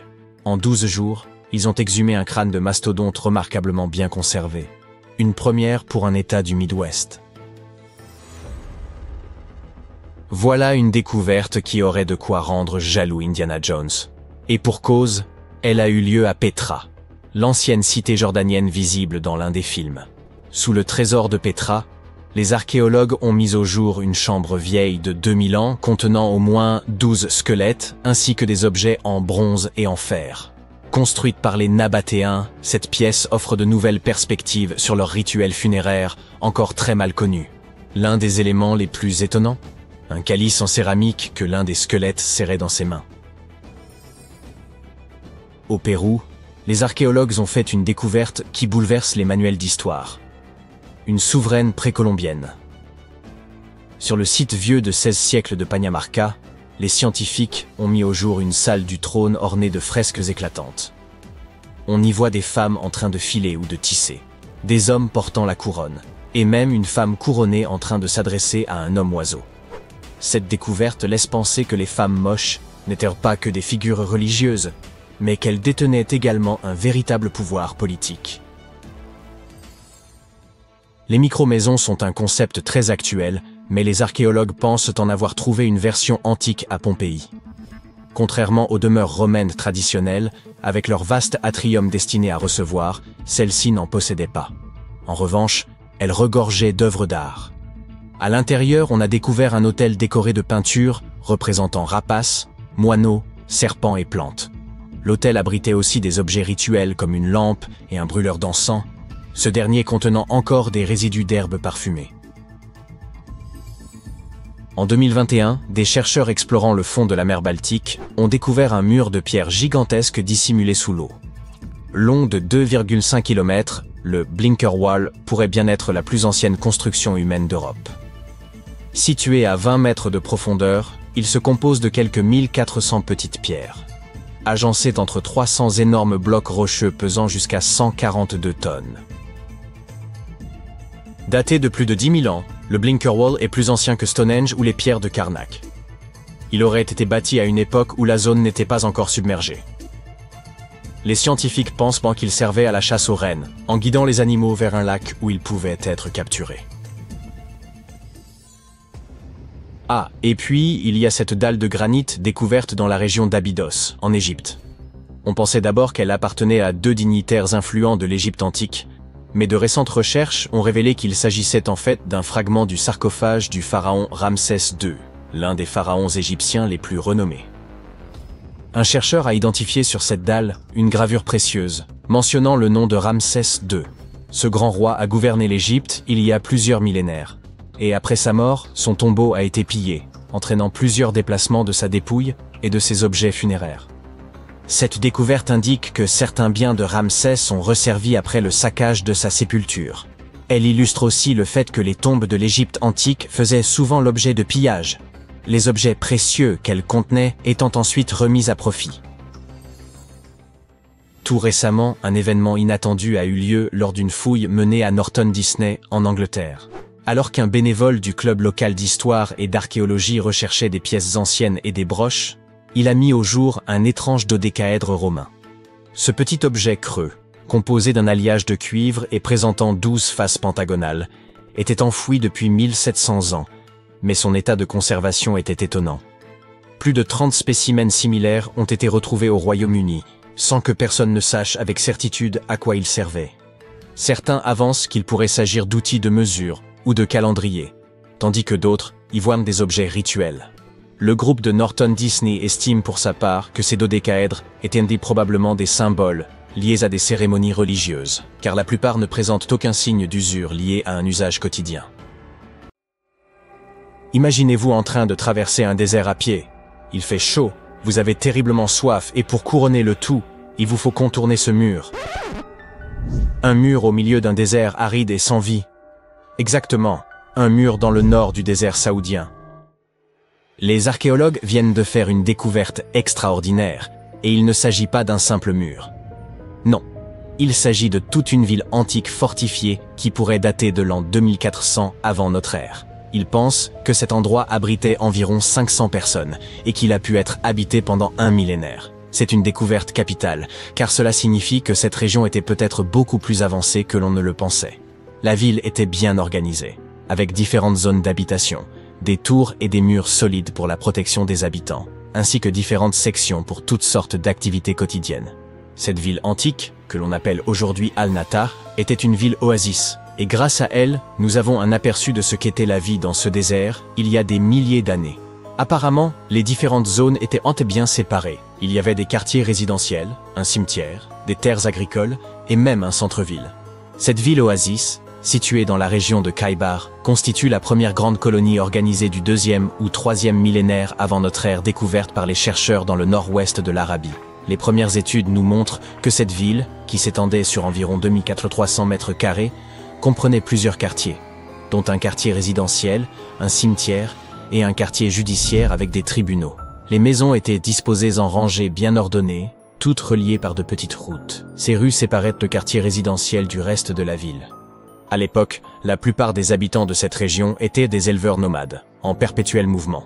Cependant, les archéologues sont convaincus que pendant l'âge du bronze, le nord-ouest de l'Arabie était parsemé de petites villes fortifiées et d'oasis. Ces villes et oasis reliées entre elles étaient uniques. Elles offraient aux populations la sécurité nécessaire pour vivre, stocker des marchandises et faire du commerce. Elles témoignent des débuts de l'urbanisme et nous suggèrent que c'est à cette époque que les gens ont commencé à s'installer et à organiser leur communauté de manière plus structurée. L'équipe de recherche estime qu'il y avait environ 50 maisons à Al-Nata. Cependant, ce nombre pourrait atteindre 70 à mesure que les fouilles avancent. On pense que quelques centaines de personnes vivaient là. L'un des aspects les plus remarquables est sans doute que certaines maisons comptaient jusqu'à 3 étages. Construite sur une pente près de 2 routes commerciales importantes, cette ville bénéficiait d'un emplacement privilégié.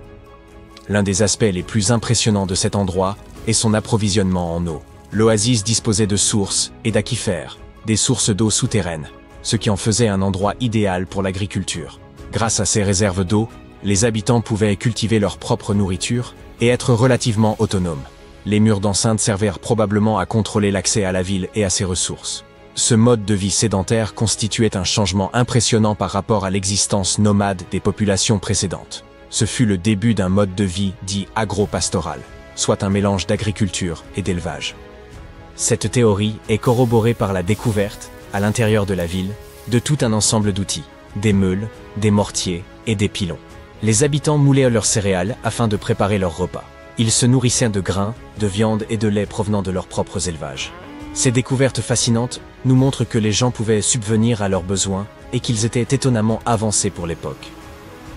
Grâce à un meilleur accès à l'Arabie Saoudite au cours des 2 dernières décennies, les archéologues ont désormais une image beaucoup plus précise de la vie qu'on y menait il y a des milliers d'années. Al-Nata faisait peut-être même partie d'un réseau de villes oasis fortifiées similaires réparties dans toute la région. Grâce à ces sites, nous pouvons à présent savoir comment fonctionnaient les routes commerciales et comment s'organisaient les petites colonies à cette époque dans cette région aride. Cette récente découverte n'est toutefois pas la seule à susciter l'enthousiasme du monde scientifique. Et si nous allions visiter l'Égypte, des archéologues viennent d'y découvrir un trésor antique gréco-égyptien sous les eaux. Ils explorèrent la cité perdue de Tonis Héracléon. Au large des côtes égyptiennes, elle aurait coulé il y a plus de 1000 ans. Cette ville était légendaire. Personne ne savait où elle se trouvait exactement jusqu'à sa redécouverte en l'an 2000. Aujourd'hui, les fouilles avancent et au cours d'une exploration récente, les archéologues ont découvert un trésor composé de nombreux objets en or et en argent. On pense qu'on les utilisait lors du couronnement des nouveaux pharaons. Les chercheurs ont même découvert un ancien temple grec dédié à Aphrodite, ainsi que des armes grecques très anciennes. Frank Gaudio, l'archéologue en chef, a déclaré qu'il était étonnant que ces objets si fragiles aient survécu à la catastrophe qui a détruit l'ancienne ville. À son apogée, Tonis Héracléon était l'une des plus grandes cités portuaires de la Méditerranée. C'était un immense centre culturel et le principal point d'entrée en Égypte pour les navires en provenance de Grèce. Malheureusement, en raison de la montée des eaux, de tremblements de terre et d'un raz-de-marée catastrophique, le sol sous la ville s'est un jour littéralement transformé en boue. La ville entière a alors sombré dans la Méditerranée. Et on l'a oublié jusqu'à ce que l'équipe de Gaudio la redécouvre en l'an 2000. Depuis, Plusieurs de ces sites ont été mis au jour et les chercheurs ont pu peu à peu reconstituer son histoire. Si cette cité engloutie ne vous impressionne pas, nous vous emmenons à présent en Amazonie, où une découverte vraiment stupéfiante a été faite. Depuis des siècles, on parle de cités perdues au cœur de la jungle amazonienne, comme El Dorado, qui a attiré tant d'explorateurs espagnols à la grande époque des découvertes. Beaucoup d'entre eux ne sont jamais revenus. Dans les années 1900, un explorateur britannique nommé Percy Fawcett est parti à la recherche de ce qu'il appelait la cité perdue de Z. Et lui aussi a disparu. Aujourd'hui, des scientifiques ont trouvé la preuve que ces cités perdues de l'Amazonie ont bel et bien existé. Une équipe de chercheurs a utilisé une technologie appelée LIDAR, qui permet de voir à travers l'épaisse jungle depuis le ciel en projetant des faisceaux lumineux vers le sol. Ils ont survolé la jungle bolivienne à bord d'un hélicoptère à environ 200 mètres d'altitude et ont cartographié ces anciennes cités. Ils ont découvert les ruines d'une immense agglomération construite par le peuple Kazarab, qui y a vécu de 500 à 1400 après JC. Il ne s'agissait pas juste de quelques bâtiments éparpillés ici et là. Les cartes LIDAR ont révélé d'immenses centres urbains, des pyramides, des plateformes, des routes, des canaux et des chaussées, le tout soigneusement aménagé. Il s'avère que l'Amazonie n'était pas une jungle vierge, mais qu'elle abritait autrefois de grandes villes très complexes. Un scientifique de l'Institut archéologique allemand a expliqué que les Européens avaient longtemps ignoré la possibilité de l'existence d'anciennes villes amazoniennes, mais que les cartes LIDAR venaient aujourd'hui leur donner tort. Ces nouvelles cartes ont révélé 26 sites, dont 11 totalement inconnus jusqu'à présent. Les chercheurs ont découvert 2 sites urbains principaux, Landivar et Kotoka, qui comportaient d'énormes douves, de grands bâtiments sur plateforme et de hautes pyramides. Les différentes colonies, petites et grandes, étaient reliées par des chaussées s'étendant comme les rayons d'une roue. Certains canaux reliaient même les villes à des rivières et à un grand lac, ce qui permettait à l'eau de circuler dans la région. Au fil des ans, les scientifiques ont trouvé des ruines éparpillées dans toute la zone, mais à cause de l'épaisseur de la jungle, il était presque impossible de relier les points entre eux et de comprendre de quelle façon communiquaient tous ces vestiges. Grâce au LIDAR, l'ensemble du site a pu prendre vie, révélant un système urbain organisé extrêmement vaste. Il est désormais évident que ces sites avaient également une signification spirituelle, car tout y est disposé de manière à évoquer une structure symbolique profonde. La civilisation Kazarab n'est pas aussi célèbre que celle des Mayas, mais elle a connu une société florissante dans une région confrontée à d'énormes défis tels que des inondations annuelles. Et bien que les Andes voisines possèdent leurs propres sites monumentaux, les Kazarabs ont réalisé quelque chose d'absolument unique. Ils disposaient même de réservoirs pour stocker l'eau, ce qui suggère qu'ils devaient faire face à des sécheresses occasionnelles, ce qui est assez inhabituel en Amazonie. En réalité, ces terribles sécheresses pourraient nous expliquer pourquoi les Kazarabs ont finalement quitté leur ville vers l'an 1400 de notre ère. Il y a 1000 ans, près de l'actuel St. Louis, dans le Missouri, se trouvait une ville animée et dynamique appelée Cahokia. C'était une ville amérindienne, la plus grande et la plus influente de la culture mississippienne. À son apogée vers 1050 avant notre ère, Cahokia abritait jusqu'à 30 000 personnes, ce qui en faisait une ville plus grande que Paris à l'époque. Mais ce qui est intéressant, c'est que Cahokia n'avait pas de grand marché. Habituellement, le commerce était le pilier de toute grande ville, et pourtant celle-ci suscite l'intérêt des archéologues. C'est parce que Cahokia ne se consacrait pas au commerce. C'était une question de culture, de communauté et de fêtes. Les habitants y organisaient d'immenses fêtes qui duraient plusieurs jours. La caractéristique la plus grandiose de la ville était sa place de 50 acres, entourée de pyramides de terre impressionnantes. Cet espace immense pouvait accueillir plus de 10 000 personnes. Imaginez-les toutes réunies là-bas pour des festivités, dansant, buvant des cafés et des thés, festoyant de viande de cerf et pariant sur des sports. Les événements étaient extrêmement animés. Les Cahokiens portaient des costumes impressionnants, coiffaient leurs cheveux de manière intéressante et décoraient leur corps de tatouages. Les athlètes jouaient à un jeu appelé Chunky, où ils lançaient des lances sur un disque de pierre roulant, en compétition pour s'en approcher le plus possible. Le rugissement de la foule emplissait l'air, et les artistes démontraient leur talent. Ces célébrations étaient si sauvages qu'elles ont laissé des traces dans l'histoire. Après la fin des fêtes, les Cahokiens nettoyaient en jetant les restes dans des fosses. Les archéologues ont découvert ces fosses à déchets et elles étaient remplies de restes alimentaires et de poteries. Une seule fosse contenait les restes de 2000 cerfs, et cela provenant d'un seul événement. Ils ont également trouvé des traces de oud yopon, une plante caféinée qui était échangée depuis des centaines de kilomètres. Cela montre à quel point les Cahokiens mettèrent du soin et de la réflexion dans leurs célébrations.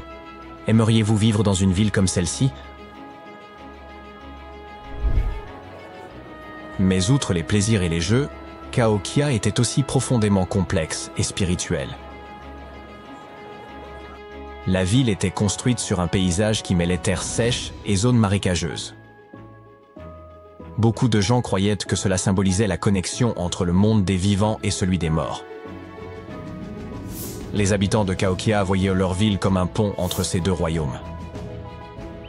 Ils ont construit des monticules de terre, à la fois pour des cérémonies et des rituels, et comme support de construction.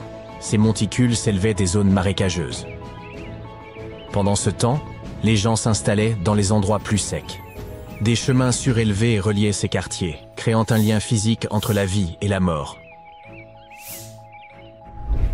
N'est-ce pas triste que certaines métropoles anciennes, qui rivalisaient en taille avec les villes modernes, aient simplement disparu? L'histoire de Cahokia s'est terminée en silence vers 1350 de notre ère, lorsque la ville a été abandonnée. Tout cela à cause de changements environnementaux et climatiques, d'inondations et d'autres problèmes. Mais l'influence de Cahokia était si grande qu'elle s'est étendue à des endroits éloignés. Certaines de leurs traditions, comme le Chunke et le Te Yaupom, ont survécu dans les communautés autochtones jusqu'à aujourd'hui. Aujourd'hui, Cahokia est un site du patrimoine mondial de l'UNESCO. Et ce n'est pas la seule mégalopole que nous avons perdue. Il y a environ 5000 ans, les habitants de la vallée de l'Indus ont construit certaines des premières villes du monde.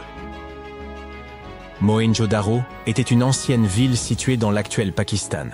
La ville a été construite vers 2500 avant notre ère, et à cette époque, elle était un centre florissant de la civilisation de l'Indus. Bien sûr, elle était bien plus petite que les villes modernes, mais elle était assez grande pour l'époque, environ 40 000 habitants. Il semble que les habitants étaient des gens extrêmement stricts et disciplinés. La planification et l'organisation de la ville étaient incroyables. Elle était aménagée selon un schéma en grille. Les rues et les bâtiments importants étaient alignés selon l'axe nord-sud, probablement pour correspondre au mouvement du soleil et de la lune. Ils ont également construit l'un des systèmes les plus avancés de gestion de l'eau et des déchets de leur époque. La ville comptait environ 700 puits. Presque chaque maison avait son propre puits. La plupart des habitations avaient également des salles de bain privées, avec des systèmes de drainage et même des égouts souterrains. Cela montre à quel point ces personnes étaient compétentes pour rester propres. Et avec toute cette discipline, il semble qu'il n'y ait pas eu de roi, reine ou même de gouvernement central. Ils pouvaient encore avoir une certaine autorité, comme des élites locales ou des responsables élus, mais pas une monarchie stricte classique ni une religion. Au lieu de cela, les gens là-bas se soucièrent de la simplicité et de l'ordre. Ils se géraient eux-mêmes en ayant des méthodes standardisées pour faire les choses, depuis la fabrication des outils et de la poterie jusqu'à la façon dont ils commerçaient. C'est pourquoi, contrairement à beaucoup d'autres villes, Mohenjo-Daro n'avait pas de grands palais, temples ou monuments. À la place, ils avaient des zones publiques appelées citadelles. Les gens se réunissaient dans les citadelles pour des rituels, des réunions et le stockage de céréales. Et il semble que ce mode de vie ait parfaitement fonctionné. Les scientifiques ont trouvé des seaux et des poids, ce qui signifie que l'économie était bien régulée. Les archéologues ont découvert des artefacts complexes tels que l'ivoire, le lapis-lazuli, les perles de cornaline et les bijoux en or. Une autre découverte célèbre est la petite statue en bronze, connue sous le nom de danseuse, qui a été découverte en 1926. Mohenjo-Daro n'était pas du tout pauvre. Et ils ont également réalisé des bâtiments impressionnants. Rester propre était manifestement bien plus important pour eux que des démonstrations de richesse ou de pouvoir. Ainsi, ils ont créé le Grand Bain, l'une des structures les plus célèbres de la ville. C'est une grande piscine étanche, construite avec des briques cuites, perchée sur un monticule de terre, ressemblant presque à un lieu religieux.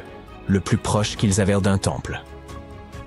Pendant ce temps, la ville elle-même a été construite sur une série de monticules. Ils ont grandi au fil des siècles, à mesure que les gens ajoutèrent de nouvelles maisons et structures. Pourquoi la ville est-elle tombée? Personne ne le sait vraiment. Il y a quelque chose de mystérieux à propos des sculptures que les archéologues ont découvertes. Beaucoup d'entre elles semblent avoir été intentionnellement brisées. Cela signifie que les habitants ultérieurs de la ville, peut-être des envahisseurs ou autres, les ont détruites pour une raison quelconque. Certains scientifiques pensent pas que le fleuve Indus a peut-être changé de cours, perturbant ainsi l'agriculture et le commerce. Mais il n'y a aucune preuve d'une inondation ou d'un quelconque grand événement de ce genre. Il semble simplement qu'avec le temps, l'ensemble de la civilisation de l'Indus s'est peu à peu estompé. Vers 1900 avant notre ère, la culture avait évolué et n'avait pas laissé grand-chose derrière elle. Laissez-moi vous parler de l'ancienne ville de Kos, qui rime avec Clos, située là où se trouve aujourd'hui la ville moderne de Kos en Grèce. Imaginez arriver par la mer, et la première chose qui vous frappe est la grandeur immense de son agora, cette vaste place publique construite avec des pierres de différentes couleurs, agencée sur des terrasses qui s'élèvent au-dessus de vous. C'était l'une des plus grandes du monde antique, et elle faisait forte impression sur quiconque approchait de la ville. Cet endroit a une riche histoire remontant à environ 223 avant notre ère. Il y a longtemps, les habitants locaux se sont rassemblés de différentes parties de l'île pour former une nouvelle ville dans le nord-est. Des gens y ont vécu depuis l'âge du bronze, et avec le temps, elle est devenue un centre d'une importance capitale pour la culture et le commerce. Et pas étonnant, puisqu'il se trouve juste à côté d'un port naturel. Le port était abrité par 2 brise-lames, et les gens y ont construit certains des sites religieux les plus importants, y compris les sanctuaires d'Aphrodite et d'Héraclès. Kos n'était pas seulement belle, cependant, elle avait un design brillant. Toute la ville était disposée en une grille ordonnée, avec des rues se croisant à des angles droits parfaits, ressemblant littéralement presque à une ville moderne. Grâce à cela, se déplacer était super facile, et les blocs, ou insulae, étaient assez grands pour contenir plusieurs grandes maisons. Kos est restée largement inchangée jusqu'au 6e siècle de notre ère. Au fil du temps, elle a commencé à rétrécir progressivement, confinée à l'intérieur des murs de ce qui est maintenant le quartier de Kora. Palmyre était une ancienne ville construite autour d'une belle oasis à un moment donné au cours du 3e millénaire avant notre ère. Initialement connue sous le nom de Tadmor, cette ville a prospéré en tant qu'étape majeure sur la route de la soie, reliant le Proche-Orient à l'Asie. C'était un centre florissant de commerce et de culture. Ils avaient un marché, des bâtiments d'assemblée, des portes grandioses. En d'autres termes, cet endroit foisonnait de vie. La ville est passée entre de nombreuses mains au cours de son histoire. Des Byzantins aux califats arabes. C'est probablement pour cela qu'elle possédait une architecture impressionnante. Un mélange intéressant d'influences gréco-romaines, perses et arabes. Le temple de Bel, la grande colonnade et un théâtre de style romain. Mais comme tous les autres, il s'est détérioré avec le temps. L'importance de Palmyre a diminué, et au début des années 1400, elle avait été largement détruite. Mais au moins, ses ruines sont restées. À présent, elles sont classées au patrimoine mondial de l'UNESCO. Je parie que tu as déjà entendu parler de la civilisation perdue de l'Atlantide qui s'est enfoncée dans les eaux au large des côtes de la Grèce antique. L'histoire est censée être un mythe, mais les scientifiques auraient-ils enfin trouvé la cité perdue? Je ne sais pas si c'est vraiment cela, mais ce qui est sûr, c'est qu'ils ont trouvé un continent perdu. Attends juste une minute, j'ai perdu des chaussettes, des clés et même quelques billes. Mais peut-on vraiment perdre un continent entier? Il faudra interroger notre planète à ce sujet. La Terre a perdu ce que l'on appelait le Grand Adria, il y a 100 à 120 millions d'années. Alors comment cela s'est-il produit et où est-il allé? La seule manière de décrire ce processus serait de dire que c'est comme un serpent qui se glisse à travers les rochers ou qui disparaît dans un trou. Il est plus facile d'imaginer comment on peut perdre un continent quand on sait combien il est difficile de trouver un serpent qui s'est échappé de ton regard curieux. La plupart des serpents ne laissent pas de traces. En fait, si tu n'étais pas là il y a 100 millions d'années pour voir ce serpent glisser sous un rocher, et de fait, moi je n'y étais pas non plus, tu ne saurais jamais ce qui s'est passé. Tout comme les scientifiques n'auraient peut-être jamais trouvé Adria sans la peau du serpent. Je veux dire les montagnes. Disons que ton serpent, pour s'enfuir, se glisse sous un rocher. Il n'a pas mué depuis longtemps, alors sa vieille peau se détache et reste juste là, dans ce minuscule espace entre le rocher et le sol. C'est ce qu'a fait le grand Adria. Lorsqu'il s'est détaché d'une énorme masse terrestre connue sous le nom de Gondwana, tu en sauras plus dans quelques instants, ce morceau de taille du Groenland s'est alors dirigé vers le nord. Lorsqu'il s'est finalement écrasé sur l'Europe, il a glissé sous terre et a fait se plier et se recroqueviller l'endroit de rencontre des deux continents. Pendant des années et des années, il a continué à se déplacer et ses plis n'ont cessé de s'agrandir. À la fin, il a laissé des traces très évidentes et connues. Tu es même peut-être allé skier dessus pendant les vacances d'hiver. Je parle des Apennins et des Alpes suisses. Le professeur Douwe van Insenberg, un géologue qui a dirigé l'équipe de recherche responsable de cette découverte colossale en septembre 2019, a sa propre explication.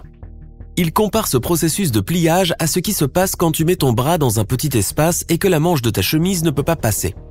Elle se replie et ces plis sont comme la chaîne de montagne. Tu te demandes peut-être si d'autres chaînes de montagne ont des origines similaires. C'est bien le cas. Tu as déjà pris et poussé du sable dans tes mains ? Tes mains travaillent comme des masses terrestres en mouvement et ces pics de sable que tu as créés sont une mini-version des montagnes. La peau de serpent, la manche de ta chemise ou le sable, en résumé, les montagnes sont le résultat des mouvements de ces énormes masses de terre lorsqu'elles s'écrasent et se glissent les unes sous les autres. Mais qu'en est-il du continent qui a disparu et qui les a laissés ? Qu'est-il arrivé au grand Adria ? Tout comme un serpent s'enfonce sous terre pour l'hiver, Adria a continué à glisser sous la surface. Le docteur van Insbergen pense qu'elle est probablement bien installée en ce moment même à environ 1500 km sous l'Europe du Sud. Mais attends une minute. Le grand Adria est-il toujours un continent s'il est enfoui sous l'eau ou sous terre ? Un serpent est-il toujours un serpent lorsqu'il est sous terre ? Bien sûr que oui. En fait, je connais même un continent qui est majoritairement sous l'eau, mais qui n'est pas du tout perdu. Tu as déjà entendu parler de Zélandia ? On l'appelle aussi le continent Nouvelle-Zélande ou Tasmantis. Il ressemble à un archipel, c'est-à-dire une chaîne d'îles. Mais si tu regardes sous l'eau, tu verras qu'il s'agit en fait d'un morceau entier de terre submergé avec des sommets de montagnes qui arrivent jusqu'à la surface. Ces sommets sont les îles. Zélandia est classé comme un microcontinent, ce qui pose alors la question suivante. C'est quoi un continent en soi ? Eh bien, le sujet fait débat. En fait, nous les terriens ne pouvons même pas nous mettre d'accord sur le nombre de continents, sans compter les perdus et les microcontinents qui existent. En général, un continent est une énorme masse de terre. Si tu viens des États-Unis, tu as appris qu'il y en a 7. L'Afrique, l'Antarctique, l'Asie, l'Australie, aussi appelée Océanie, l'Europe, l'Amérique du Nord et l'Amérique du Sud.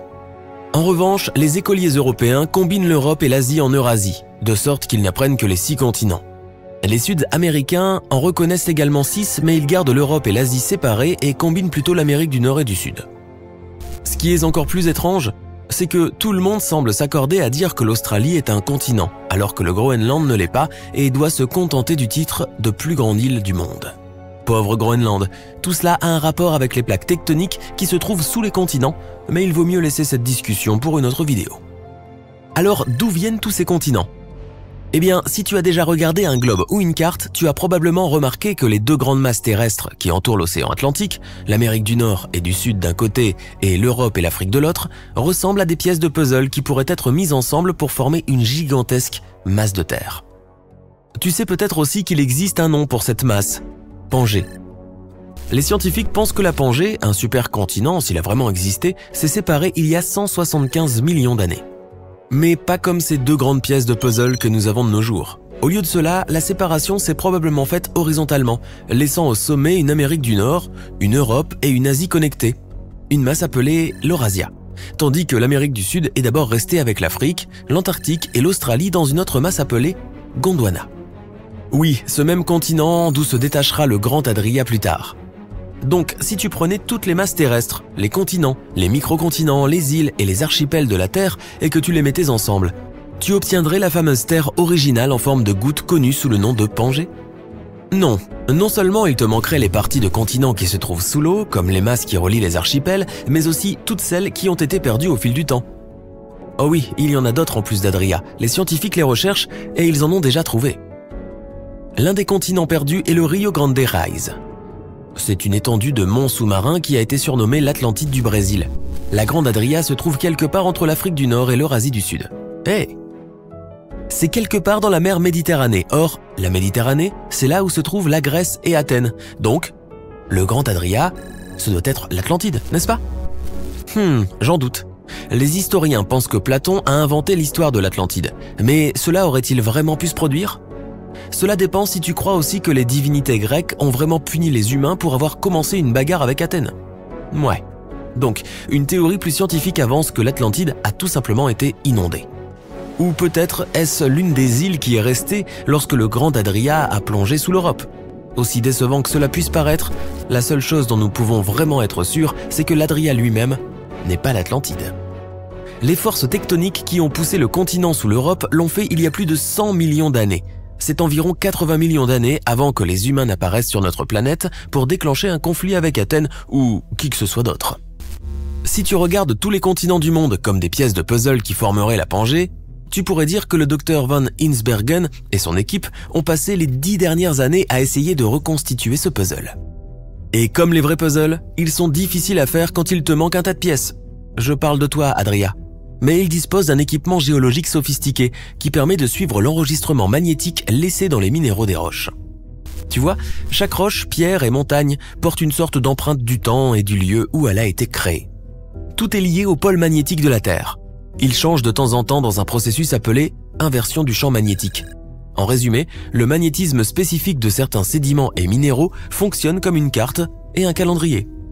Et c'est ainsi qu'ils savent d'où vient Adria, où il a fini et qui il a rencontré sur son chemin. En étudiant le magnétisme de ces échantillons, l'équipe a également découvert un autre détail intéressant. Le Grand Adria ne s'est pas seulement écrasé contre l'Europe, mais il a aussi tourné sur lui-même. Et donc, cette masse de terre qui tourne et qui danse pendant son voyage vers le nord se serait finalement cassé les dents sur un barrage nommé Europe. Ça ferait un super conte de fées pour les enfants. Ma seule question est la suivante. Si le Grand Adria a plongé sous l'Europe, pourrait-il ressortir? C'est possible. Les continents ne cessent jamais de se déplacer, et ils continuent encore de nos jours. Mais ils ont tendance à se déplacer à la vitesse d'un escargot. Alors reviens donc dans 100 millions d'années et nous verrons combien de continents les élèves de CE1 apprendront à l'avenir. Bon, moi je ne serai plus là, ils trouveront bien quelqu'un d'autre.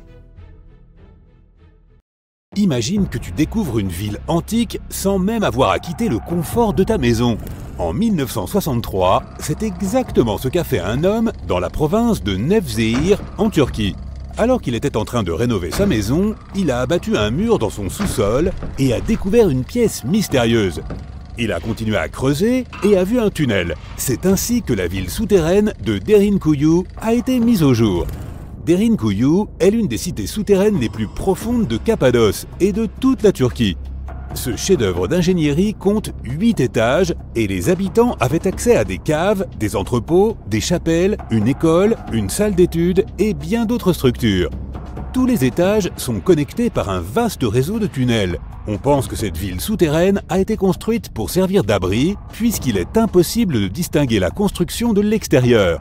Sa profondeur est d'environ 85 mètres et le complexe était suffisamment grand pour abriter environ 20 000 personnes, ainsi que leur bétail et leurs réserves de nourriture. Il y a également un puits d'aération long de plus de 50 mètres. Les gens l'utilisaient à la fois pour la ventilation et comme source d'eau potable. Le puits fournissait ainsi de l'eau aux villageois de la surface et à ceux qui se cachaient dans la ville souterraine. Il est intéressant de noter que les habitants des niveaux inférieurs pouvaient couper l'accès à l'eau des niveaux supérieurs ainsi que de la surface. L'eau était ainsi préservée de tout risque d'empoisonnement. L'endroit a été conçu comme une véritable place forte. Les tunnels pouvaient être bloqués de l'intérieur par d'énormes portes roulantes de pierre et les passages étaient extrêmement étroits. Les envahisseurs potentiels devaient donc pénétrer dans les tunnels un par un. On dirait qu'ils avaient pensé à tout au 7e siècle avant notre ère. Les archéologues pensent que ce sont les Phrygiens qui ont construit les premiers étages. Après eux, la structure a été mise à profit et encore améliorée à l'époque romaine. C'est à ce moment que les chapelles ont été ajoutées. L'âge d'or de Derinkuyu se situe cependant durant l'ère byzantine. Mais comment ces gens ont-ils réussi à créer de pareils tunnels ? La roche dans laquelle ils ont été creusés n'avait rien d'ordinaire. Il s'agissait d'une roche volcanique remarquablement tendre. Elle est apparue des suites d'un processus géologique qui avait commencé il y a des millions d'années. Les éruptions volcaniques ont alors recouvert la région d'une épaisse couche de cendres et ces cendres se sont ensuite agglomérées pour former cette roche tendre. Lorsque les forces naturelles du vent et de l'eau ont érodé les parties les plus friables, seuls les éléments durs sont restés. Fait amusant, les cheminées de fées sont également constituées de roches volcaniques tendres aux formes complexes. Mais celles-ci se sont formées naturellement, sans aucune intervention humaine. Nous sommes toujours en Turquie, mais cette fois, notre destination est Çanakkale, où un mythe a pris vie. Pendant 3000 ans, on a cru que l'Iliade d'Homère n'était que pure fiction et que Troie n'avait jamais existé. En 1863, tout a changé. Frank Calvert, un Britannique expatrié, a découvert des ruines antiques dans l'ouest de la Turquie. Il était convaincu qu'il s'agissait de l'ancienne ville de Troie. Heinrich Schliemann, quant à lui, a étudié la région en 1868. C'est alors que Troie est revenue à la lumière après tous ces siècles. Troie présente des strates complexes. Au fil des ans, 9 cités antiques ont été érigées les unes sur les autres. Selon les historiens, la région occupait une position stratégique entre l'Europe et l'Asie, ce qui lui a permis de devenir un centre commercial et culturel prospère. Cette position clé a rendu Troie attrayante tout au long de l'histoire. Après le conflit troyen, cependant, la ville a été abandonnée entre 1100 et 700 avant notre ère. Des colons grecs ont ensuite redécouvert la région et Alexandre le Grand y a régné pendant un temps. Les Romains ont ensuite pris la ville. Et en parlant de son histoire, la première chose que l'on voit en visitant le site est une réplique du cheval de Troie, faite de bois, provenant du film tourné en 2004. Notre prochain arrêt est la ville de Lothal. Dans les années 1950, Lothal et plusieurs autres sites arapéens ont été retrouvés en Inde. Ces provinces ont repoussé les limites connues de la civilisation de la vallée de l'Indus. Lothal était une partie importante de la civilisation arapéenne. Elle possédait de vastes champs de coton et de riz. De plus, il s'y trouvait une manufacture de bijoux perlés, fabriqués à partir de pierres semi-précieuses comme l'agate. Beaucoup de ces perles ont été retrouvées plus tard en Mésopotamie, ce qui prouve que Lothal était un port commercial prospère. Les archéologues pensent que la ville faisait partie d'une ancienne route commerciale. Des traces d'agriculture? Oui. Des traces de commerce? Absolument. Et quoi d'autre? Des vestiges de bâtiments résidentiels, de rues, de trottoirs et d'égouts. Un véritable plan d'aménagement et un exemple frappant des débuts de l'urbanisme. La ville était fort bien conçue et il s'y trouvait même des maisons complexes. Certaines d'entre elles comptaient jusqu'à 6 pièces, des salles de bain, une grande cour et même une véranda. Lothal possédait également le plus ancien port connu au monde. Il reliait la ville au fleuve Sabarmati et à sa route commerciale. L'ancienne cité maya de Calakmul est située dans le sud du Mexique, dans la forêt tropicale des Tierras Bajas. Du 6e au 9e siècle, Calakmul comptait plus de 50 000 habitants. Il y avait là une place centrale entourée de faubourgs extérieurs. Et si l'on additionne les habitants de cette périphérie et ceux qui vivaient au centre, Calakmul comptait pas moins d'1,5 million d'habitants. Cette ville aura été habitable pendant près de 12 siècles. On pense que ce lieu comptait plus de constructions que tous les autres sites mayas retrouvés dans la région. Ce n'est qu'après l'an 1000 de notre ère que la civilisation maya s'est effondrée. Ainsi, le peuplement qui était autrefois le centre névralgique de la Mésoamérique a été presque complètement abandonné. L'ancienne cité se trouvait au cœur de la seconde plus grande forêt tropicale d'Amérique.